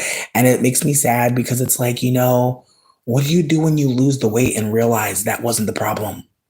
You know, again, I'm not trying to say that like, you know, health isn't great. Going for walks is awesome. Eating healthy, woohoo. What I'm trying to offer though is that like, Bitch, I'm gonna quote Beyonce. It's the soul that needs the surgery, but really it's the socializing that we're expected to do because of motherfucking our society. But it really has nothing to do with our fat bodies. But getting back to me being a fat hater. But yeah, no, I had a crush on this boy. He was so fucking handsome. He was so beautiful. Like honestly, to this day, still beautiful. And yes, I did check on him a few years ago. I'm not even gonna lie. But I literally remember like him being so into me and like even his first message, like to me on the dating app was like really impressive. And I was just like, whoa, he's really charming. But it's the way that like when we were together, it's just the way that I kept thinking about how we were both fat. And like that's all I could think about. Like I hated that for me in retrospect. But at the time, all I kept doing was like watching who was watching us. And I feel like as a fat person, I don't feel like we talk about this enough. But when I go out as a fat bitch, I swear to God, like bitch, I am doing a perimeter sweep. Who laughing in the corner? Who laughing in the corner? What we laughing at, bitch? I want to laugh too. You know what I mean? Like, bitch, low key, I still have that in my spirit. And I don't think it's ever gonna go away. Like, I feel like when you've been bullied, when people have been mean to you, when people have just like roasted you for no reason, you're going to pay attention when hoes is laughing. When a room get quiet when you walk in, you're going to watch people's lips and see if they say fat. Again, I know some people do not know what that's like, and I'm glad. I'm glad some of y'all don't know what the fuck it's like to be constantly waiting for someone to pop up on you. But this motherfucking weekend, I had a couple moments like that where I was like, "Oh, what we looking at? What we looking over at? Where we at? What we doing? Like, why are we looking at me? Like, sometimes I'll just stare at people. Like, they're like, sometimes people will look at me and I'll meet their gaze. Like, hey, I can see you. You want to talk shit right now? I wouldn't do that right now. Like, and again, it's the ways that like I feel like I feel like that's my trauma from being bullied and also from being a fat bitch. Like I just know like it's always gonna be somebody talking crazy and you never know when it's gonna be. Like you could just be walking down the street and then someone's like, ew, fat bitches, like for no reason. Or someone's like, oh, like just someone yelling something crazy. And again, it's the way that like I literally try to go out my way to be like the person that yells nice stuff. Like I try to be like, your hair looks gorgeous. Or like you look ethereal. Like I try to yell things that are like not weird, but I know yelling is probably crazy still. But I just try to like remember that like motherfuckers be yelling stuff. And so I'm trying to yell different stuff, but at the same time, I probably should fucking shut the fuck up. But who knows? Hope this parallel doesn't come off as wrong, but this also happens for me as a visibly gender nonconforming person. Oh no, come through. Again, I feel like I definitely used to be a little bit more quick with like not reading to listen or not reading to hear, reading to reply. And so I'm sitting with what everybody's saying. I'm appreciating everybody taking the time to even share their feelings. But Aleo, you just got here again. Go off. Like take your jacket off, sit down, fly your plane. You ain't gotta land just yet. I'm about to go get me some I'm about to go get a snack. But yeah, please keep on sharing, emoting. But again, it's the way that like when people try to go roasting, start trying to do the dozens, try to be mean, it's like they come for the fat bitches first. They always come for the fat bitches first, but they're not only coming for the fat bitches. So I'm never trying to make it seem like we're the only ones getting yelled stuff at. But I also feel like when I walked into the women's bathroom tonight, I felt mad awkward. I'm gonna be so fucking for real. It felt weird for the first time. And there was a moment where I thought about going into the men's bathroom just because like there's moments where I like wanna just because I've gone into men's bathrooms before many times. Like I go into the men's bathroom all the time. I really don't give a fuck. Like I feel like a men's bathroom is not to be respected personally. Like I just feel like it stinks in there always. But I feel like it's like the men's bathroom is so terrible. I've never been in a men's bathroom and was like, this is nice here. But like a woman's bathroom, for some reason, there's always potpourri, there's flowers. Like it's very interesting how the bathroom that smells like absolute fucking garbage and like has pee stains dried up. Like it's wild. It's like the men's bathroom really just makes me depressed. But also, bitch, I was confronted with like just so much. Like when you're a fat bitch and you're trying to hover over a toilet, like it's shit like that that makes you not want to even go outside. Like I swear, having to use the bathroom in public, just like, sweetie, I'm about to get me a squatty potty and go. I'm about to just pee outside in the woods now because I swear it's the way all of these toilets are low as shit. And I honestly want to throw up telling you this, but when I went to the bathroom, I reached back and my fucking hand went in the water and there was already pee from someone else in there and I didn't flush it because I didn't care. And I know, bitch, I was already late for the movie, bitch. I got there at fucking 10:05. I know, I was in hell mode. I was in a hell realm. I wanted to throw up the entire time. I had to pull up my pants with one fucking hand. And the whole time, I was like, fuck. And I'm just like, like literally, there's just something about using a public bathroom that is just traumatizing. Like, it's very rare that I love the bathroom. It's very rare that I'm happy there. But having to use the bathroom in public, I just want to cry. Like, we're not meant for this.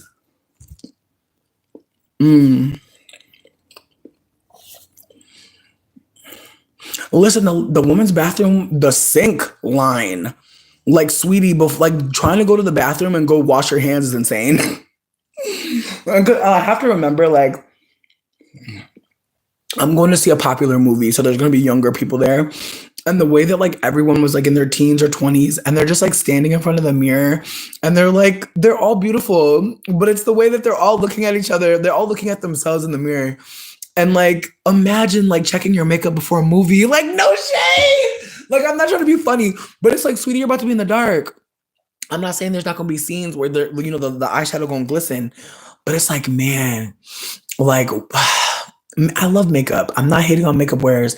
I'm just saying, though, it's like, man, I think about sometimes all the time that we waste, like, low key, like, just checking to see if we still look beautiful. And it's like, of course you do. You were beautiful when you left the house. Like, it's like, I don't know, but sometimes I think the mirror is, like, very much a psychological tool. I know some people not gonna hear me, but it's the way that mirrors were invented. You feel me? It's the way they invented mirrors, bitch. It's the way they're not natural. And so it's the way that I'm just like, ooh, what is the point of that? Like, why are we doing this? Hey.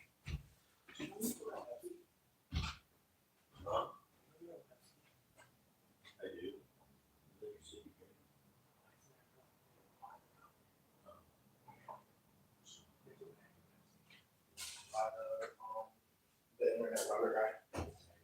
Yeah. I know you do, but I'm just letting you know you still have some. But yeah, no, I fucking hate using bathrooms outside. They make me want to cry. Listen, I wore makeup to a movie tonight, so I'm not gonna talk, or last night, so I'm not gonna talk too much shit. But it's like, it's the way they were reapplying. And the movie had already started. And I'm like, you're reapplying at the top of the movie? Like, I'm like, y'all, I love it. Like, again, it's the way that more is more. I'm not trying to talk shit about young femmes putting on makeup. I'm just saying, like, makeup to a movie, it's just nostalgic. Like, remember putting on makeup to go to the mall? Like, no shade. Like, I feel like putting on makeup to just walk around the mall with your friends is funny as fuck in retrospect. But I think, like, that's part of, like, what we're instructed to do, right? Like, think about all the movies where the main character meets the girl at the mall and she's just so beautiful. Like, sometimes I wonder, like, how many things we do as femmes to put ourselves in the position to be discovered by a man, like, on some fucking, like, on some, like, psychological shit. Like, what did we see growing up that made us think we need to go there and wear this, Like, again, it's the way that, like, I remember, I don't know if y'all remember, like, this is so random. It's so random. And I feel like only a couple people will remember this. And I'm not trying to, like, do too much. But there was a moment where Beyonce did this thing where she was wearing this really beautiful, like, blue and gold swimsuit, and she did this, like, hand movement where, like, she moved her hands in a circle but in opposite directions, if that makes sense. Someone will remember what I'm talking about just with this vague ass explanation. If you don't know, it's okay, it's not that deep. But she did this, like, thing that might have been, like, connected to some sort of, like, indigenous, maybe a yoga practice, I'm not sure exactly, but she did it. She Oh yes, there's spoilers here, Aqua. We're talking very candidly, but I'm gonna delete this video so you won't have to worry about it. But I feel like right now we're talking about um women and, like, how, like, you see media images that kind of promote what you should be doing as a woman, and so women do that thing based on what that woman is showing us, if that makes sense. But I think about how like there was this like yoga move that Beyonce showed people in like a this it was either a documentary or just some random interview, and she did it, and then I remember so many girls like my age at the time were trying, friend, go to a matinee, see it on like a Wednesday or a Thursday. Don't see it on a Friday, Saturday night. I feel like it's not worth seeing it in a big crowd because it's going to be very white unless you live in a area that's not very white. But personally, I feel like it was a waste of my time to see it last night. I should have seen it on like a Monday afternoon. I really should have seen it this morning. I really wish I would have did a Sunday morning, but me and Dane were like, fuck it. As lowest of keys, you want to hear something really sad? We were falling asleep for part of it. Like it's really tragic, but there were parts that were slow as shit. I'm not even gonna fucking play with you. There were definitely moments where I was like, good God, these white people are annoying. Like there are just so many moments where I was like, man, why are the white people talking again? Like every character, I like the Asian folk. I feel like the Asian folk didn't even give me too much. Like again, it feels like this should have been a series. Like I'm really mad at him because he wanted to put out a movie so damn bad with his protege, you know. Because I feel like Michael and Coogler, they be really rocking because Coogler be letting see, and that's another thing too. I have to hold that. Didn't Michael B. Jordan direct part of this? Like low key, like I might be tripping. I might be talking about Creed 3. But I feel like he helped direct this one. I could be wrong. But I feel like he might have helped direct, but the direction. Damn. You saw Good Hair in theaters? Whoa.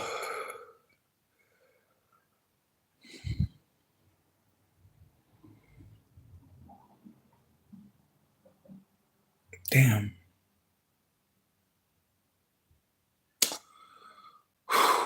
I'm sorry, Aqua. I just said with that. Good Hair in theaters. Damn. Chris Rock is so like he is so spoiled. Like, because I just feel like excuse me. In retrospect, I feel like Chris Rock, when I think about him, I think about how he had this one song. And I can't like it was something about the VIP. Am I tripping? Like Chris Rock came out with a song called like something in the VIP, I think. And like at some point he's like talking about horoscopes and he's like, Aquarius, you're gonna die. Libra, you're gonna die. Gemini, you're gonna die twice. And it was so stupid, but I think it's like ain't no sex in the champagne room. Sex in the champagne room. Do y'all remember that? I feel like that's literally my introduction to Chris Rock. Like genuinely, like that's something I vividly remember as a child, like thinking was funny. And so when he made Good Hair, I watched that shit on Amazon. I'm gonna be real with you, cause I'm trying to think of like. I feel like Everybody Hates Chris is an interesting ass show. I feel like I haven't watched enough of it. Do y'all like that? Has anybody enjoyed that show? Are folks enjoying that show? Did folks enjoy it? It seems like folks did because the main character has an illustrious career, so it seems like people were really gravitating and holding on. But at the same time, it's like, maybe there's something in his backstory. But yeah, I feel like seeing Good Hair just had me kind of confused, like why he was making this, like low key. And again, there was a part of me that feels like now we know why he wanted that black woman coin. Think about how many of us think we're black women that aren't. That's a big coin. No tea, no shade. Like now I actually see the forest for the fucking trees, bitch. Like it's not like it's deeper than just like harming black women. And I'm not saying that we shouldn't take the focus off there, but there's also a financial reason for the erasure.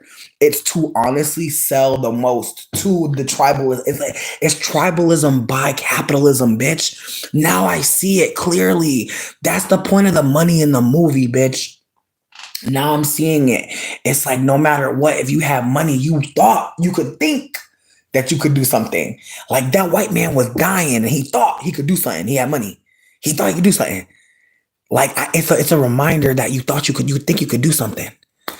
Like money makes you think you could do something. Again, it's very much talking about black capitalism, perhaps. Perhaps. Again, I need to listen to more tweets, read some more, watch more reviews. Like I've been kind of staying away from reviews, like for the most part. I've been just catching random strays on threads and just being like, damn, damn, damn, damn. But yeah, like I said, I'm definitely gonna make this a private video. I'm probably not gonna let it go, like let it be available until after probably like probably June. Probably June is when the video will pop back up. Just because again, like I don't want to fuck up anybody who want to watch it. Like if you want to see it, I've been saying this whole time we're talking about the movie. So if folks don't want to hear about it, that's okay.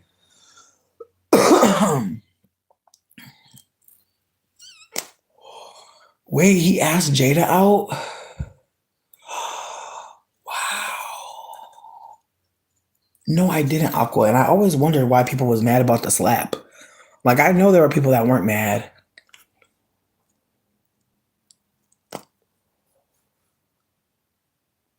Really? Word. Well, I love to hear that. Genuinely. Thank you for telling me that more information.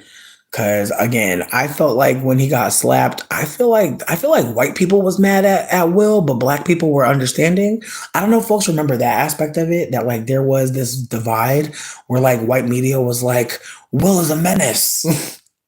And black folk were like, and that's what you get. You shouldn't have been talking shit. Like again, it's just the way that it was a difference in the response. But I also have to hold that as a mixed person, I'm watching both responses. Like I can't help that. Like I'm gonna always keep an ear to the whites to see what the fuck they up to. Cause baby, you can't leave them alone too long. Because last time I checked, they wanted a bounce house at the protests. Last time I looked over there, they was getting mad.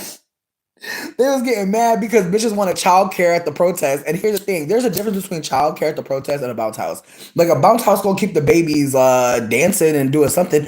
But baby, I'm gonna be real with you. If you bring a baby to the protest, you're acknowledging that you think it's safe for them. That's what you have to hold. That when you bring a baby to a protest, you have to hold that you are choosing you're choosing to tell your child we're safe here. Because if it wasn't a safe place, which it really isn't, you would not do that. So again, it's the way white people are trying to push safety by bringing their children, but not considering a bounce house is going to keep them kids out the front. If you want to put the kids in the protest, baby, they got to be in front of you in a little backpack or some shit. So when they want to throw something, they want to burn something up, they burning up your babies. That's what the fuck y'all need to do. And white people aren't ready to hear that. White people ain't ready to bring little Tommy down there and let him get shot the fuck up. They're not ready for that. They're not. That's why they're talking about a bounce house, not considering, sweetie, if there's a bounce house out there and they're bombing, where are the babies about to be? Melted under some plastic? Are you okay? They're not thinking. They don't think there could be violence happening now. So they're trying to make it seem like where they are, they're safe. And the establishment is showing them they're not, and they don't want to hear it. They want to barbecue and shit.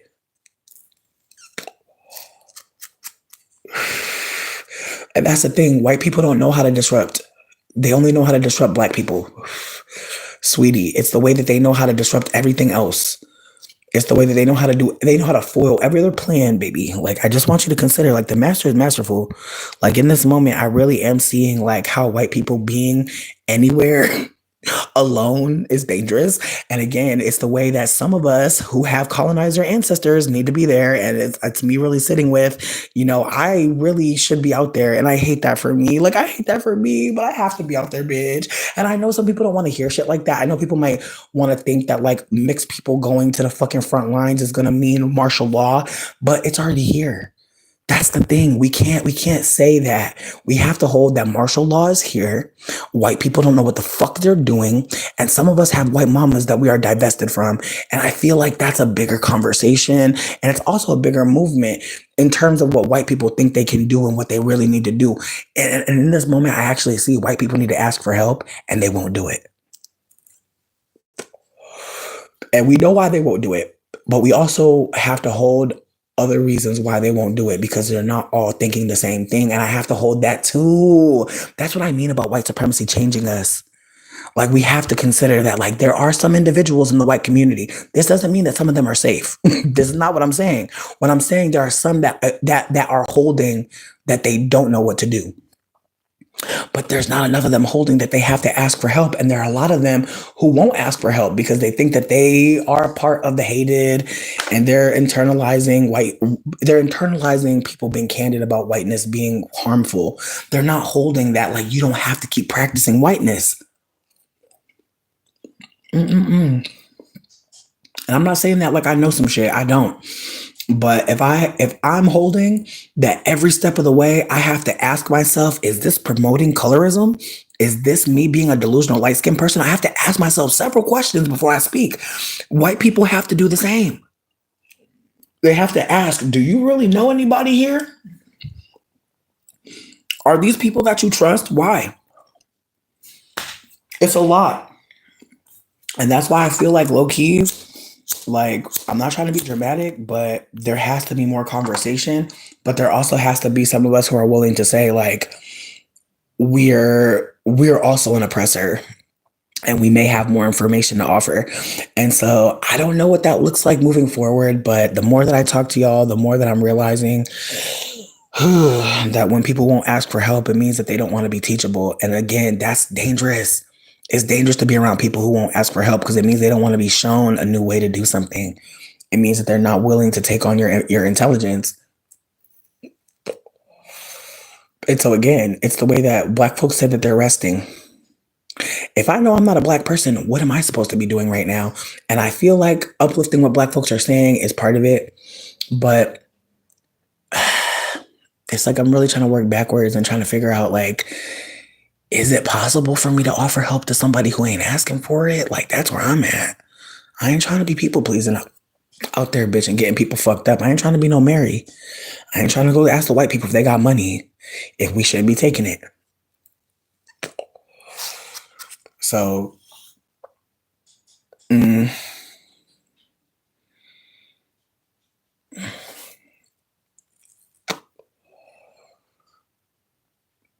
mm, and see, no, Marie, the protest did flop. It's not wild to say. And again, even thinking that it's wild to say something right now, I just want us to hold that a lot of us need to talk more. A lot of us don't need to shut the fuck up. And some of us have been told like that we don't have anything of value to share. And so I'm prone to over talking because of that reality for myself. And also as a light skinned person, people will really let me talk for a long time. And again, it's the way that I have to remember let is not a real word. Like there are people who are perhaps wanting me to shut the fuck up, but can they say? And again, it's the way that I know that this is my YouTube channel, but we're in a space where we're all socializing, right? And so I'm trying to hold it like that like there's going to be times where, someone telling me like I don't have the range, I actually need that. And again, I know that asking for help is something that a lot of us privileged people don't do. And that's to our detriment. We need help. And so I know that there's going to be times where I have to say, hey, if there's anybody here who's willing to do this labor to perhaps, fact check me. Like again, when I was talking about Michelle Obama, I don't want to be spreading misinformation, but I do remember feeling a way about her, like, let's move campaign, because it did make me feel like, damn, like we already have Jim, girl. Like a lot of us are poor kids. We barely get enough food at our house. Our mom is counting on our free lunch. That food is nasty. Like again, it's the way I told y'all. I went to different high schools, and like depending on which high school I was in, dictated how much nutrients I was gonna get, and I had no idea that was happening. And so there were times where like there was just no way to eat. There were high schools where I went to where the kids treated mealtime as a time to talk, finally, to laugh, finally, to make jokes, finally, and the way that people surveilled the lunches of the Black children. It's not the same. White children have a couple people in the corner with walkie talkies. Black children have a fucking a police officer in the fucking room, and there's people doing sweeps back and forth, making sure nobody's doing anything bad, and listening in extra hard on conversation to correct people. And so again, it's the ways that like when you're young and you're seeing certain things unfold, you may not say anything because you may think, well, that's not what happened to me, but you saw what happened to other people. You saw because you were in the room. You saw because it wasn't happening to you.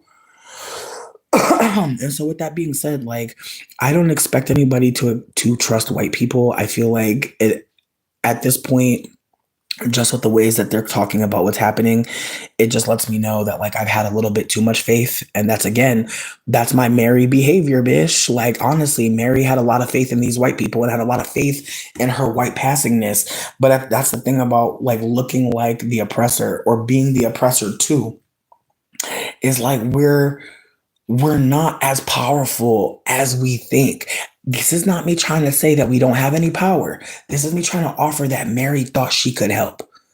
And there are times where us mixed people cannot help, where we're actually a liability because we think that we can make a move without asking for help. And so I just want us to consider, especially if you're a non-black person who's in attendance, moments where you might have thought, oh, I could help, but you really didn't know what to do. And like you really needed to ask, like, hey, like, what can I do? Like, how can I show up for you? And again, it's the ways that like asking people that may mean a deeper conversation. Because there are many oppressed people who think that like they don't deserve that question. And so as someone who's been asked, how can I help? As someone who knows that there are people who see me and know that they can do more and they do, I have to hold that like this is a moment to consider that there are more things to be done. And while we hear Black women and Black femme people and Black people in general say, like, this is not a time for us to do things, folks who have privilege in this moment have to consider what they can be doing and also have to ask, how can we help? How can we help the individual and the collective? Because there's going to be individual folk who don't have enough right now to even think about doing a damn thing. Revolution pending survival. If you don't think you're going to survive, why the fuck would you revolt? Why would you rebel? Why would you do anything that's going to stop you from making money? Why would you put that on your plate when you already have so much? So let's just consider there are people that aren't going to say nothing because, baby, if they did, that would mean that they would have to eat. That would mean they have to drink water and sleep. Some of the stuff that was possible by ancestors is because somebody cooked a meal. Somebody brought some food. Somebody allowed a space to talk and listen. Consider all of the revolutionary acts that were happening weren't just happening. People were facilitating those moments by offering community care. So if possible, if folks can make it tonight to dinner, it's going to be at 8. If anybody doesn't have food for dinner, let me know and we'll find some way to get you something. But in the meantime, in between time, I hope folks are taking care of themselves as much as possible. And if you can't make it to dinner tonight, maybe you'll make it to dinner next week. And who knows, maybe by next week, me and Ren will have spoken, or Ren will have reached out in the group, or maybe Ren will just, create something on their own. Who knows?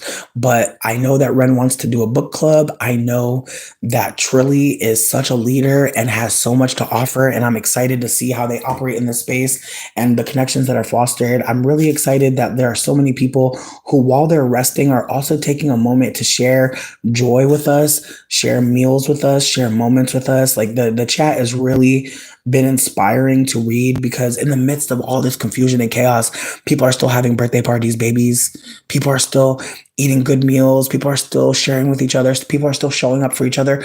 It's not done. In fact, we're in the beginning, and it can be hard to remember, what we had before. It can be, especially right now, it can be really hard to remember like what it is that we're fighting for because it does feel lost. But if we have to hold as a collective that we've been living in captivity and it's been fucked up and it's been anti-Black, how can we dream then? If we can actually see how fucking harmful it's been, what kind of peace, joy, support will we try to concoct if we already have seen it? If we've already felt it, if we've already listened to the cries, like what will we do to make sure that people are laughing because they genuinely feel compelled to let that out? How do we offer spaces where people can grieve? Because that's also another thing too. It's like creating the space to have a dinner.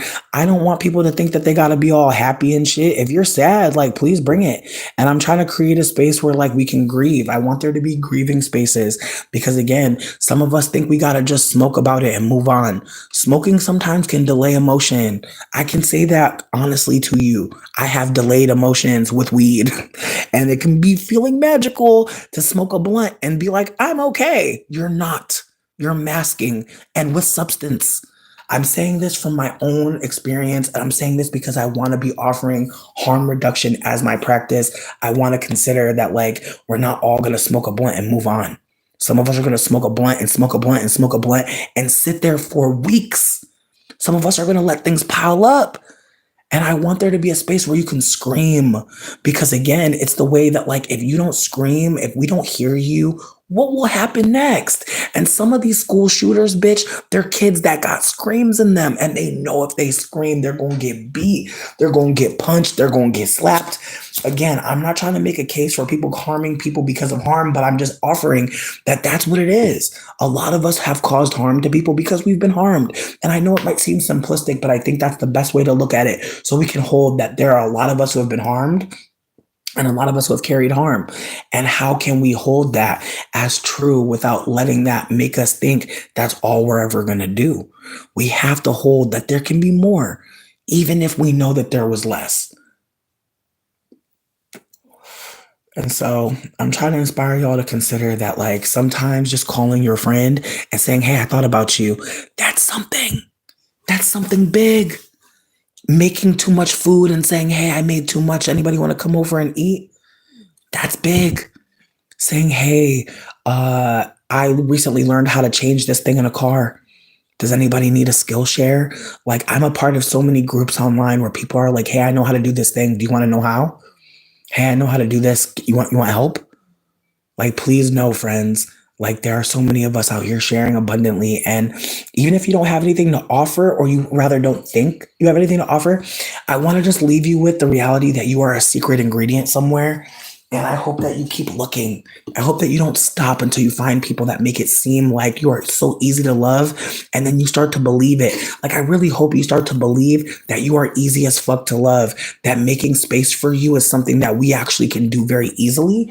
And even if we can't do it easily, we can still attempt to do it together and lighten the load together. It's hard growing up and hearing all these speeches from all these men, right? And they're always saying, like, you know, God and love and truth and blah, blah, blah, blah, blah, blah. But when the fuck is the last time you saw a man that was, like, loving and, like, showing up for community, like, without ego, without, like, press, was just doing the thing, was just existing and creating the thing? Again, I feel like we really have to divest from thinking that, like, there's going to be powerful men that save us, when in reality, I think there's already so many powerful femmes that show up with us. I mean, here's my thing.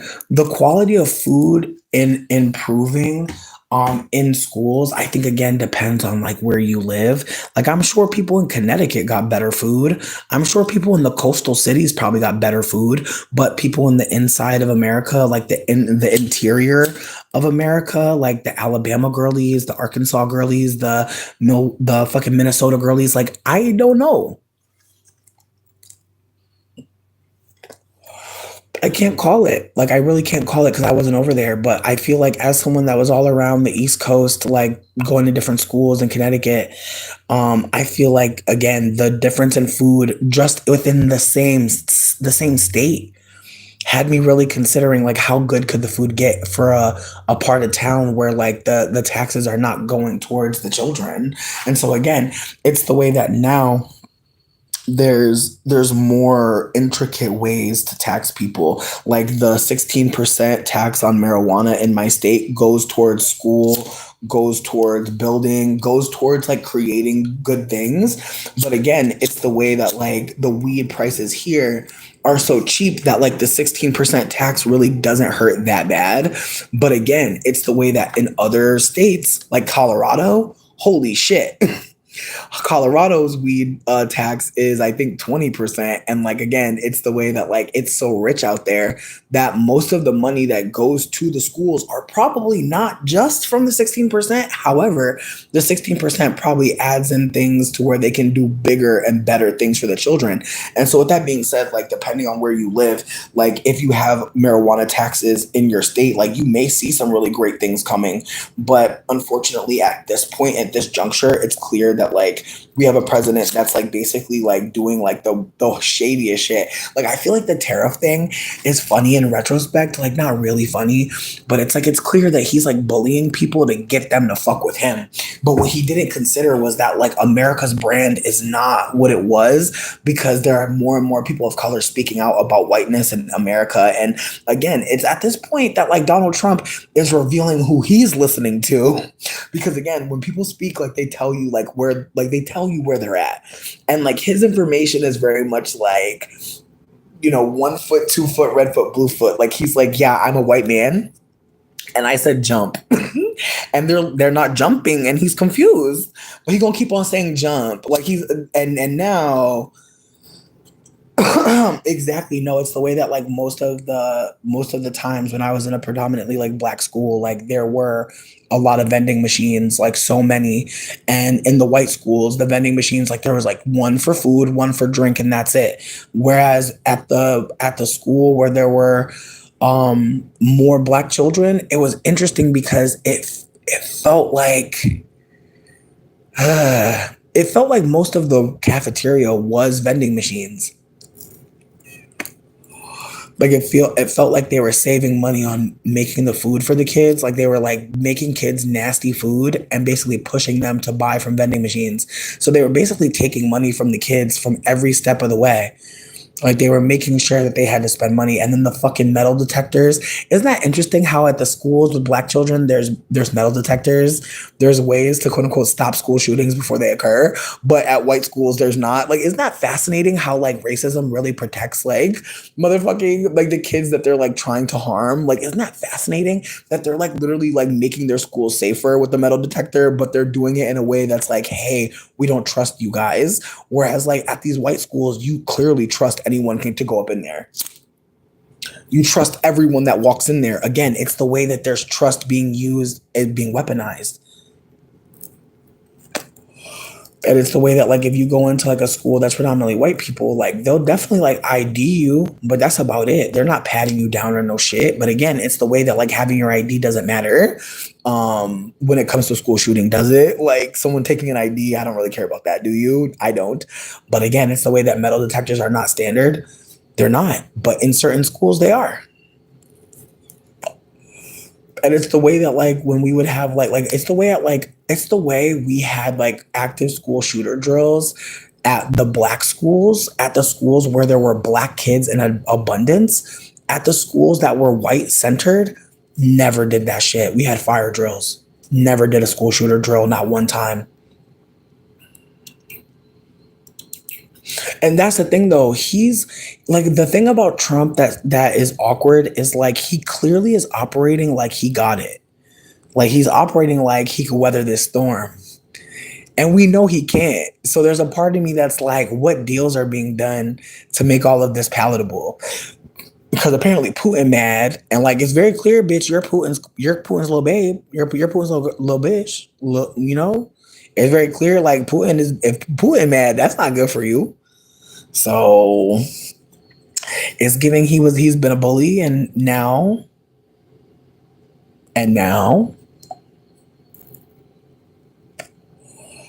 like it's the way that the bullies want to bully, but bitch, we're in year motherfucking 9, bitch. We're in the year of like things actually fucking like when we get to the 9s, bitch, look at 9s in numerology. 9s are endings. 10s are portals. Keep that in mind. So we going toward a portal, bitch. That's why shit gotta end, because we're going towards a new reality. And that's terrifying, slightly, because the new reality, it's like as much as I say the future is indigenous and I know we have to go through shit like this to get to there, it's like, I think this is like the break in capitalism that is gonna be like the crack. Like people are gonna finally see it because they're gonna see it happening to themselves. Like when it's happening to black people, the desensitization of white supremacy is to assume that this is just what happens. Again, it's the way that white people stole black people and said, y'all naturally live in the ghetto, when like that's a projection. And that is also a motherfucking gaslight, and it's a manipulation to perform a ritual of stealing. And there's folks that really think like black folks are overreacting. And really, truly it's an underreaction.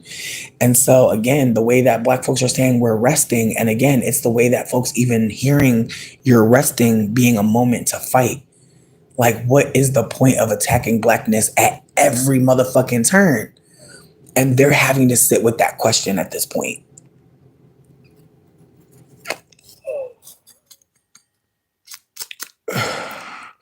But here's the thing, if Trump wants to have a war with anybody else, like Trump, like, babe, there's the way China said they're willing to sit in the water. Like, China said they're willing to sit in international water and sell things to Americans. And that's clearly coded, isn't it? Because think about it. Can you afford to go to the middle of the water, international water, and buy some shit off a China ship and come back to America? Can you do that? No, you can't. But you know who can? Somebody rich with a yacht. Somebody with the means to travel. They can actually fly to a port city and take maybe a jitney or a little, a little something to the fucking boat. The boat probably gonna have a casino in it and a buffet. Like, let's just hold that. Like, China's definitely, and I don't want to say China's agitating, but China very much like pulling their card. Like, you gonna fuck with us? You gonna really fuck with us? Because let's be real, he want China. He want China to fuck with them. So what China's doing is China's like, you gonna really stop your people from getting into international water? Like, China really like, come on, what you gonna do? Because again, it's the way China really got that for us. Like, it's the way China's like, bitch, y'all need us bad, and it wouldn't be in our best interest to kill y'all, but other people want to fuck with us because we not fucking with you. So it's really giving like we're about to look crazy. And again, I've been watching videos about like what happened after Hitler left Germany, and it's the way German people just operating like real dramatic, like, it never again. But it's like, girl, then where were y'all? Like, it's the way that I'm looking at Germany, like, why weren't y'all over here doing something? Like, I really am like, where were the German people who know what the fuck is going on? Like, what's up? But again, it's the way that like white supremacy don't matter who the fuck operating it. They hear the call, they hear that they're safe, and they love it. And Aqua, I feel like it's already too traumatic. Like I said, seeing a white person get snatched out their house, I don't know about you, but I'm definitely on a different type of time. And again, it's the way that like knowing that white people were protected did have me sitting with the reality that like they're never gonna see like how dire it is. And even though I've been afraid before, I'm not gonna play with y'all and act like I'm not more afraid now. Like, white people losing their protection does mean a lot of us other folks are losing ours as well. Again, it's the way that like white supremacy has privileged some of us through whiteness. It's the way every race has been colonized. Somehow white people can be every race. Somehow. Again, once you see it, you can't unsee it. Once you see that whiteness has infiltrated every race. Once you see that the most privileged are the whites and white adjacent. Mm. And see, that's the thing though. China wants it at this point, and I'm scared because like when somebody wants you to fuck with them, they got something for you. Touch me and see what happens. High key. It's giving touch me and see what I do. And it's the way that Trump isn't touching them, seemingly, but I refuse to believe there's not a covert mission already happening. And that's the thing too. Bitch, did y'all see that there was a Doge whistleblower who popped out? And also they was flying drones over people's head talking about get out the country. Like, they're kicking people out the country that can do things and maneuver in certain ways. They literally I think they just arrested a judge, didn't they? I'm not trying to stress nobody out, but I'm just trying to tell y'all what's happening. And unfortunately, it's stressful. But again, it's the way that some folks are burying themselves from the news. And it's important to know we're at arresting judges, okay? We're past breaking into people's house and taking them. We're at arresting judges. We're at death penalty for Luigi. For people following the Luigi story, Luigi is getting the death penalty. He pleaded not guilty. I don't think that matters. And yeah, but again, it's the way that like there are white people talking about how, wow, Luigi's getting the death penalty, but school shooters don't. Oh, if we didn't know the name of the CEO, would they even have caught the killer? Again, it's the way when they want to catch some crimes, they gonna get it. When they want to get somebody, they'll get them. when they want somebody dead. And again, it's the way Luigi's getting killed because of capitalism. That's that on that. If you kill a CEO, then you will be put to death. That is the type of time they're on. And again, it's the way that Luigi got caught up before Trump. And I even remember telling a woman on the phone when I was trying to do a report, I said, listen, once Trump's in office, I'm not calling you back. I'm never bothering you again about this. But once he's in office, it's done. And it's the way the bitch didn't take it seriously. And it was just another moment where I had to just hold, like, you could tell white people directly, like, hey, like, what you're doing right now, you're impeding justice. You're actually causing harm. You're like, there's a white person coming into office that's going to make it harder for me to report. You're already making it hard. Once he's in office, I'm going to stop fighting. And she was like, great. And I keep thinking about these white people that did me so crazy, like right before Trump got in office. And it's like, I really wonder where they're at right now. Because some of them got disability. Some of them was getting help from the government. I know they were. For some of them got children of color. Some of them got partners of color. Like, I know there's no way in fucking hell that they're not seeing part of their behavior and what's happening. And again, it's the way that I cannot be silent in this time. It feels crazy to be silent. Before I leave, I do want to give a book not a book, excuse me. Because I did talk about braiding sweetgrass. It's an audiobook. You can find it on YouTube. It's really worth your time. But also there's another YouTube video that's worth your time. It's called Diary of a Mad Black Man. And it's by the creator Falasi Noor. And I love this creator so much. Their content really is chef's kiss. They're so funny and informative, and I love their musings and the way they talk about just anti-blackness and the effects. And I appreciate hearing from a black queer male lens that acknowledges, the ways that the harm is not just like concentrated in America.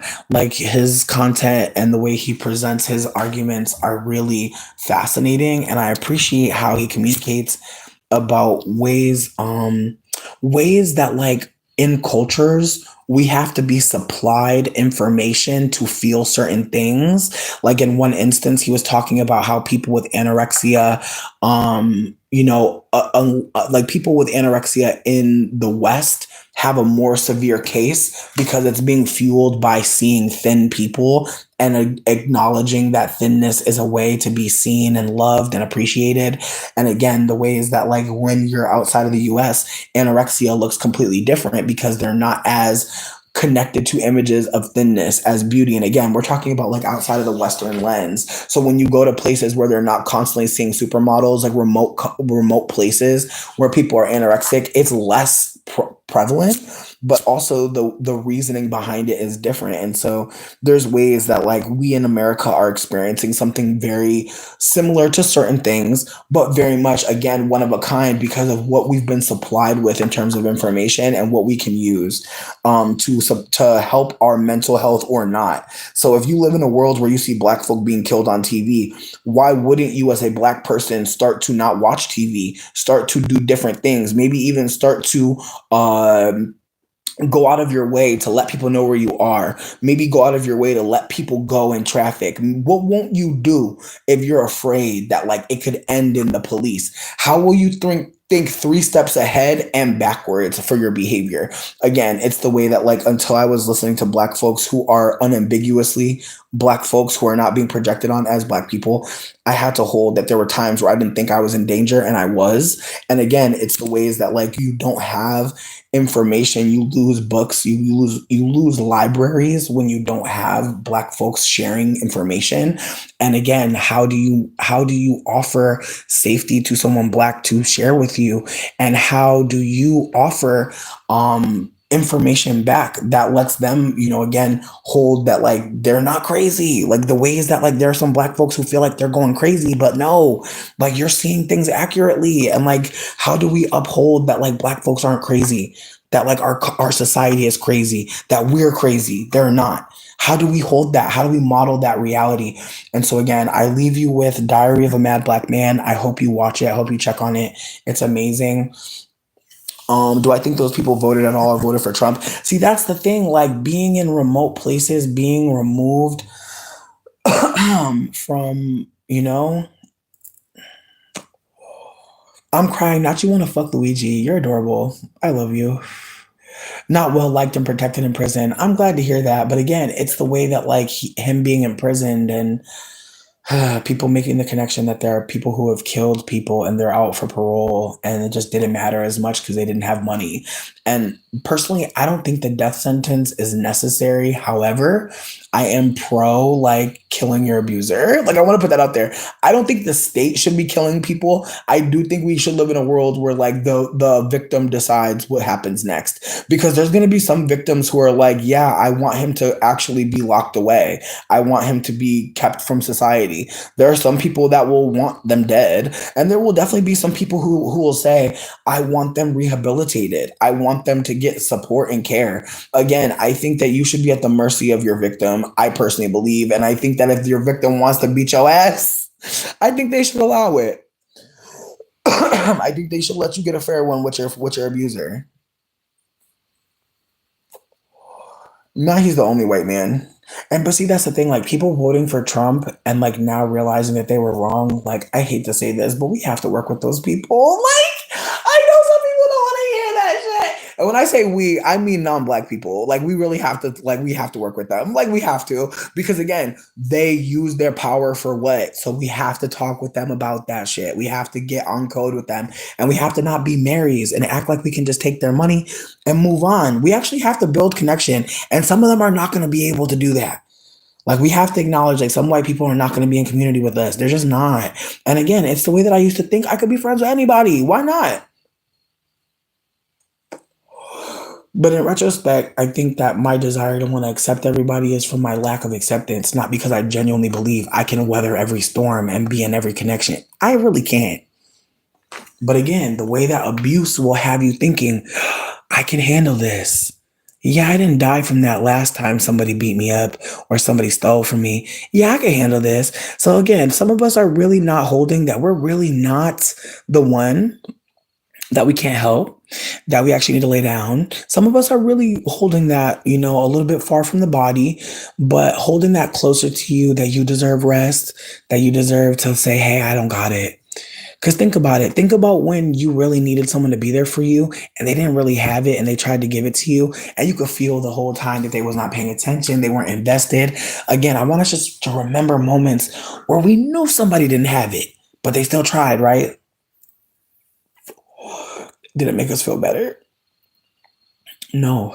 It made us feel like we were taking from someone who didn't have anything to give. And so consider that. Consider the ways that you might not have nothing right now, baby. You might not have a damn thing, and that's okay. Maybe it's time to say, hey, I need something. Maybe it's time to say, hey, can you show up for me? It might be time to call somebody and say, I need support. It might be time for that.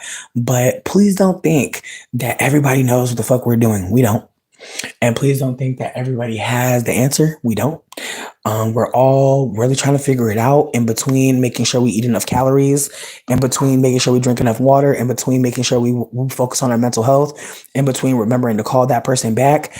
Like we're all trying to figure it out. So just consider that everybody is not sure and we're still going forward in our own way. Even if it seemed like a zigzag, even if it seemed like a little do-si-do, seemed like a little circle, like that's fine. Like do your little dance. The dance is part of the journey. Sometimes we really don't know what the fuck is happening next. And I just want folks to have comfort in the unknown because, baby, think about what we do know. That's scary as fuck. Like, think about what we know about. Think about what we have access to. Whoa. So, yeah, like, stay teachable. Stay open to the magic, but also stay open to the intelligence that something is not for you. That this situation is actually above what you can really reach because you are tired, you are hungry, you are lonely. Like, please be real with yourself first. Be real with you first. Fuck being real with anybody else before you. And I'm saying that from my own experience. I've absolutely tried to give somebody more than I gave myself, and it didn't work. And so I'm back to the drawing boards, trying to give myself more. So when I offer something, it's not empty.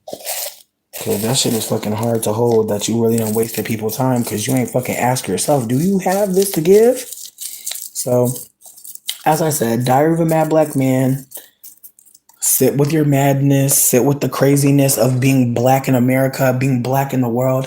Sit with that. Sit with that. Truly grieve it. You're not crazy. I promise you. But the world is invested in making you feel crazy. So please know that while I tell you you're not crazy, I'm not about to play with you that they're not making you feel that way. So please feel all your feels, especially your rage. There is a scream room in the Discord if you want to just scream about something. If you want someone to kick it with you, if you just type in @everybody, then the people that have the capacity will be there for you and be able to listen in and kick it. And if you need to plan it out, like maybe you're not ready to scream yet, but next week you're going to have some time in the house by yourself. Whatever the case may be, I just want folks to get comfortable with hearing themselves angry because some of us are saying things so polite, so nice, and bitch, we got some anger in us. And I don't want it to come out on the wrong person, friend. Some of us got a cuss. Some of us got a real good cuss out. Like somebody want to call somebody a booty flake pie so bad, and I really hope I'm here to hear it. You believe in vigilante justice. Here's my thing. I feel like if somebody harms you, I think you should get first hit. Like I really don't think the government should be trying to stop people from getting their lick back. Like I know some folk that wish they could just punch the fuck out of like an abuser. Like I know, like bitch, if they ever allowed me to call that man that beat me, oh bitch, woo! It's the way I'm coming to him with steel toes, bitch. I'm steel toeing on his neck. I'm not playing. And I'm stomping on him for me, for the baby he made on my mama, for my mama. Me and the baby first, though. Me and the baby gonna stomp you first. And then you could get a stomp for my mom. Maybe in the booty. Like, I feel like I'll stomp on his booty for my mom. But I'm stomping on his neck for me and his daughter. But again, it's the way that, like, again, like when we talk about who gets to be angry, it's the way they've made a character of black women's anger. Talking about the angry black woman as if anger isn't a valid emotion, as if anger rests in black women. Like we have to hold that like there are some black women who won't show us anger because they think that that's part of a fucking stereotype only, that their anger while black is necessary and vital. But again, you see how the master's masterful gonna make you feel embarrassed about anger.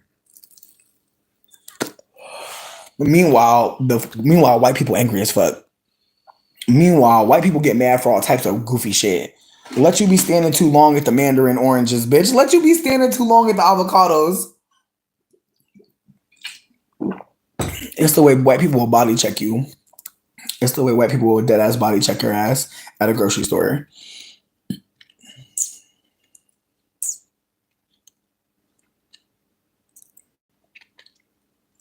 I mean, hear me out. I feel like it would have been cool if they let him, but I feel like that's the thing about vigilante justice.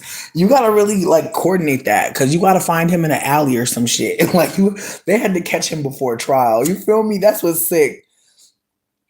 They had to catch him right before trial because like beating somebody up in the courthouse, I love it too. But now that man got a charge. Now the judge could charge him with like what fucking disrupting the court, motherfucking all types of charges he could catch. And so I feel like that's the only reason why I feel like you shouldn't do anything inside of a courthouse because baby, once they catch you on that camera and once the judge feels offended, because that's the other part of it. It don't matter what you did to the fucking plaintiff, sweetie.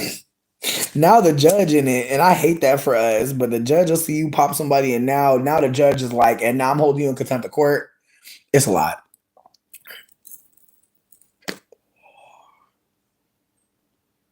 Exactly. You know what, Maria, I appreciate you for saying that because again, being angry is so fucking normal and necessary. And just like, the creator I just told you about Philosophy Noir, they have a video on whiteness and on anti-whiteness rather. And I just appreciate it so much because it's the way that white supremacy expects folks to talk nice to them. Like white people expect niceness all the time. And there's just moments where I love like being a little spicy with their ass because I know that they're not going to do shit. Like it's the way. I mean, let me not say that. I feel like it's the way that sometimes I can tell like they're not about to do nothing. But there are definitely been times like that time that man called the cops on me over the Burger King shit. I just watched that video again and got mad as fuck. Cause I'm like, bitch, not me outside waiting for the fucking police to come over a big fish and this ugly ass Uber driver sitting there. And the only reason why he called the police is because I wouldn't give him the pin. But that's because he tried to steal my fucking food and I caught him. And so I said, fuck it. I was like, nah. Like as soon as he came back to get the pin, bitch, he gonna throw the food at me and then gonna come back for the pin. And I was like, fuck you. And then gonna talk about something, you're not getting free food. What's the pin? Bitch, when you talking about something, I'm not getting free food. Bitch, you just tried to rob me. Girl, you should be happy that I don't report your ass already. But now you're doing the most. And so once I said, fuck you about the pin, he gonna start banging on the fucking glass door, acting crazy. And I literally was just smiling and laughing at his ass. And again, when the cops came, the cops were like, well, there's nothing to see here. And it was just funny because it's like, bitch, and now my dinner's ruined. Like, it's 3 o'clock in the morning. I ordered Burger King. That shit has 15 minutes of life. And it's cold now. I couldn't eat this big fish in front of this ugly bitch. So now I'm starving and I'm dealing with the police. And that could low-key be a recipe for disaster. Like, imagine being hungry and talking to the cops and your food right there and you can't eat it yet because the motherfucker's lying on you. Like, again, it's the way that, like, when white people decide like they're going to engage the state or anyone decides they're going to engage the state, not just white people, like it changes what the fuck is going to happen next. And again, it's the way that like when that man tried to kill me, I told him I will not call the police if you don't break my phone. I tried to make a deal with this bitch because I'm like, sweetie, you gonna either go home to your house and we never gonna speak again, or I'm calling the law on you. And it's the way that even in that moment, like why the like most people would have been called 911 as soon as they could, would have been ran if they could. They would not have bothered to say, hey. And again, I have to hold that in that moment, I was trying to save my phones. I was not trying to save that man from the law, but I knew once I call the law, baby, it's out of my hands. I can't help you. But again, it's the way that even in the end, I'm trying to make a deal that's going to help both of us. Bitch, I'm letting you free. I'm making sure you're free from the state. And you're going to make sure I can call my people and let them know what happened to me. But it's the way that he just knew if I had the phones, he was going to be able, I was going to call the cops. And I told him, I said, I was like, once you break the phones, I got to call the cops regardless. And he wasn't thinking because I have friends in the building that will always come by. So I don't know why he thought like he could do this and just get away. Like, I hate to say it, but I think he was very much not in his right state of mind. And I think that he really thought he could control somebody in that moment. I think he might have thought I was down more bad than I was. And I think in that moment he realized he not really a killer. He got a knife to my neck, but he not really about to do that. And now he don't know what to do. So he breaking the phones, thinking that's going to give him some time to get away. Meanwhile, they catch his ass very quickly. And it's unfortunate because again, even to this fucking day, I think about that shit. I think about how, through the whole thing, I'm telling him like, hey, this is not how you want your life to go. You do not want to be a killer. And I'm not even thinking about myself. I'm not even talking about my life. I'm literally telling him what he don't want to happen next. And how, again, even in that moment, when a man is doing something so crazy, I'm literally like trying to like be rational because again, it's the way that I'm not well mentally. But if someone's about to kill me, I got to find something to say. Like I got to say something that's compelling. And again, nobody gonna tell you, hey, one day I'm gonna put you in a situation where you're gonna have to fucking use your fight or flight or freeze or fawn, like where you're gonna have to use, your survival techniques. Like no one's gonna say that to you. And it's the way people will be like, oh, what, like, well, why didn't you see it? And it's like, stop. Because again, of course I didn't see it. I'm over here talking to him about what's going on with me. He over here telling me lies. Like again, it's the way that people will lie to you and people will be like, why didn't you know you were being lied to? Ooh, that shit is crazy. And then again, then, bitch, get tricked. Who you want to tell? Nobody. I swear, I know Risa Tisa probably still getting messages to this fucking day calling her a dumb bitch. Meanwhile, people won't hold the amount of emotional manipulation someone has to do on you for you to get to that point. But people won't talk about that. They're going to say a bitch is stupid for believing a man when really that man is wild for lying to someone who loved him enough to try and believe him, to try and work on his benefit for his benefit. People won't see it that way though. They'll say the woman is stupid. But then if the woman is stupid, are we saying the man is smart? And if he's smart, why? What makes him smart? See, look, they cut me again, bitch. They're like, shut up. Don't be telling bitches. Don't be telling bitches that it's not their fault. They so sick.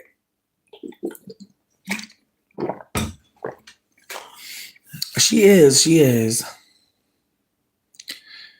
Right. And here's the thing, that meal was $10, bitch. I had 20. I had 10 for the meal. I had 7 for the motherfucking tip. It was a big fish and a pie, bitch. It wasn't too much. But this motherfucker, well, it was a couple pies. Let me not lie, bitch. But I'm just saying, it's the way that, like, a motherfucker could try to steal your food. And you're wrong. Like, someone could call the police on you for them doing something fucked up. Again, it's like, it makes sense why anybody black feels crazy, because what's happening to you is crazy. Like, there's no other way to explain it. Like, there's no other way to explain white supremacy. It's craziness. And again, it's the way that, like, we've turned the word crazy into a slur because it's being used against individuals, not because we're using it appropriately. And it's the way that words mean things. And like, it's the way that, like, when people are calling us crazy, they're not describing our behavior accurately. They're projecting on us that what we're doing is not what they want us to do. And so crazy is a word that they're using as a catch-all for you're inconveniencing me. I'm not able to control you. You're uncontrollable. You're unteachable. In this moment, I can't direct you. In this moment, I cannot control, your behavior. In this moment, you are practicing behavior that I actually cannot abide, nor can I actually like intervene on. Like, there's many ways to say what people are doing, but then it turns into, oh, you're unwell, you're crazy. And it's like, no, like using the word crazy to refer to people's behavior is actually so fucked up, because really what's crazy is the system that is holding us in a pattern of harm. That's what's really crazy, that like somehow whiteness has found a way to even include non-white people in the delusion. That the delusion has jumped beyond race and tribalism, that they've found some loophole in a practice that is insane. Again, I have to hold it that way because it's the ways that like people will think that I'm trustworthy. Like, again, it's the way that I don't have to prove that I'm trustworthy to certain people because they assume light-skinned people are trustworthy. It's the way that some people assume black people, deep dark-skinned people are not trustworthy. It's the way. And again, if we're holding that like there are people looking at us and appraising us very quickly, then how much danger are some of us in really? And so how much can some of us impact the danger happening? If we look at it that way, that if we know people are looking at people and saying, you are black, you are fat, you are deep dark skin, you are disabled, and those are things to harm you for, like, how would we look at people softer if we acknowledge that the state looks at them with laser focus and with beams of fucking evil and harm and doom and destruction? Like, how would we look at each other if we acknowledge that the state was crazy and not the people that are saying the state is crazy? But again, it makes me think of the movie Shutter Island. I'm not saying it's a good movie, but it's a movie that makes you consider that if people tell you something, if people keep telling you something, if people keep changing location and changing where things are happening at and moving you along, if people are directing you and you don't know, like, what will you do? What will you do to assert that you know the truth? And how then will you be framed? Again, when this person goes to this location, they know who they are. By the end, they know that who they are is being hunted and being harmed because of all the information they hold. And so they make peace with the fact that they'd rather die knowing who they are than live being told that they're a monster, being told that they did something fucked up, being told that they are the harm doer. And again, I feel like that movie is such an allegory for so much of America, but just so much of how America tells Black people the same story over and over again, as if they should be operating in this way. That whiteness is actually asking them, and not asking, directing. Whiteness is directing Blackness. And Black folks obviously are individuals. And so they're all moving different ways. And now there's even like this fight to get Black folks to get on the same code. And even in that, even in folks like wanting to collect, like there's still ways that folks find like division makes more sense. And again, it's whiteness directing all of it. Whiteness creating the idea of whiteness creating the idea of Blackness, literally by looking at Black people, meaning that Black people always existed and that whiteness created itself. We have to hold that as a reality. That whiteness said, I'm the best based on no data. No data, and people took it as fact because they couched in their facts their identity. They said white people tell the truth. White people are lighter skinned and therefore closer to God. They couched God in white. Even the way the angels are never dark. Even the way, like, when we see, like, when we talk about like happiness, we don't include the color Black. Like in the color story of like happy and joy and like consider that like colors are telling us a story, but people invented it. Man invented it. White man invented it. The story of the colors, the color white being good, purity, white candles. I really have to hold that, like, friends, the way we've been like told like what to think and the way that we can choose other thoughts or not, because are they available to choose? Do they exist in our collective? Can we talk openly? Like, I remember calling my job and telling this Black woman she was in danger, and just knowing by the end of the call, based on what she said to me, that she knew and she was going to accept it.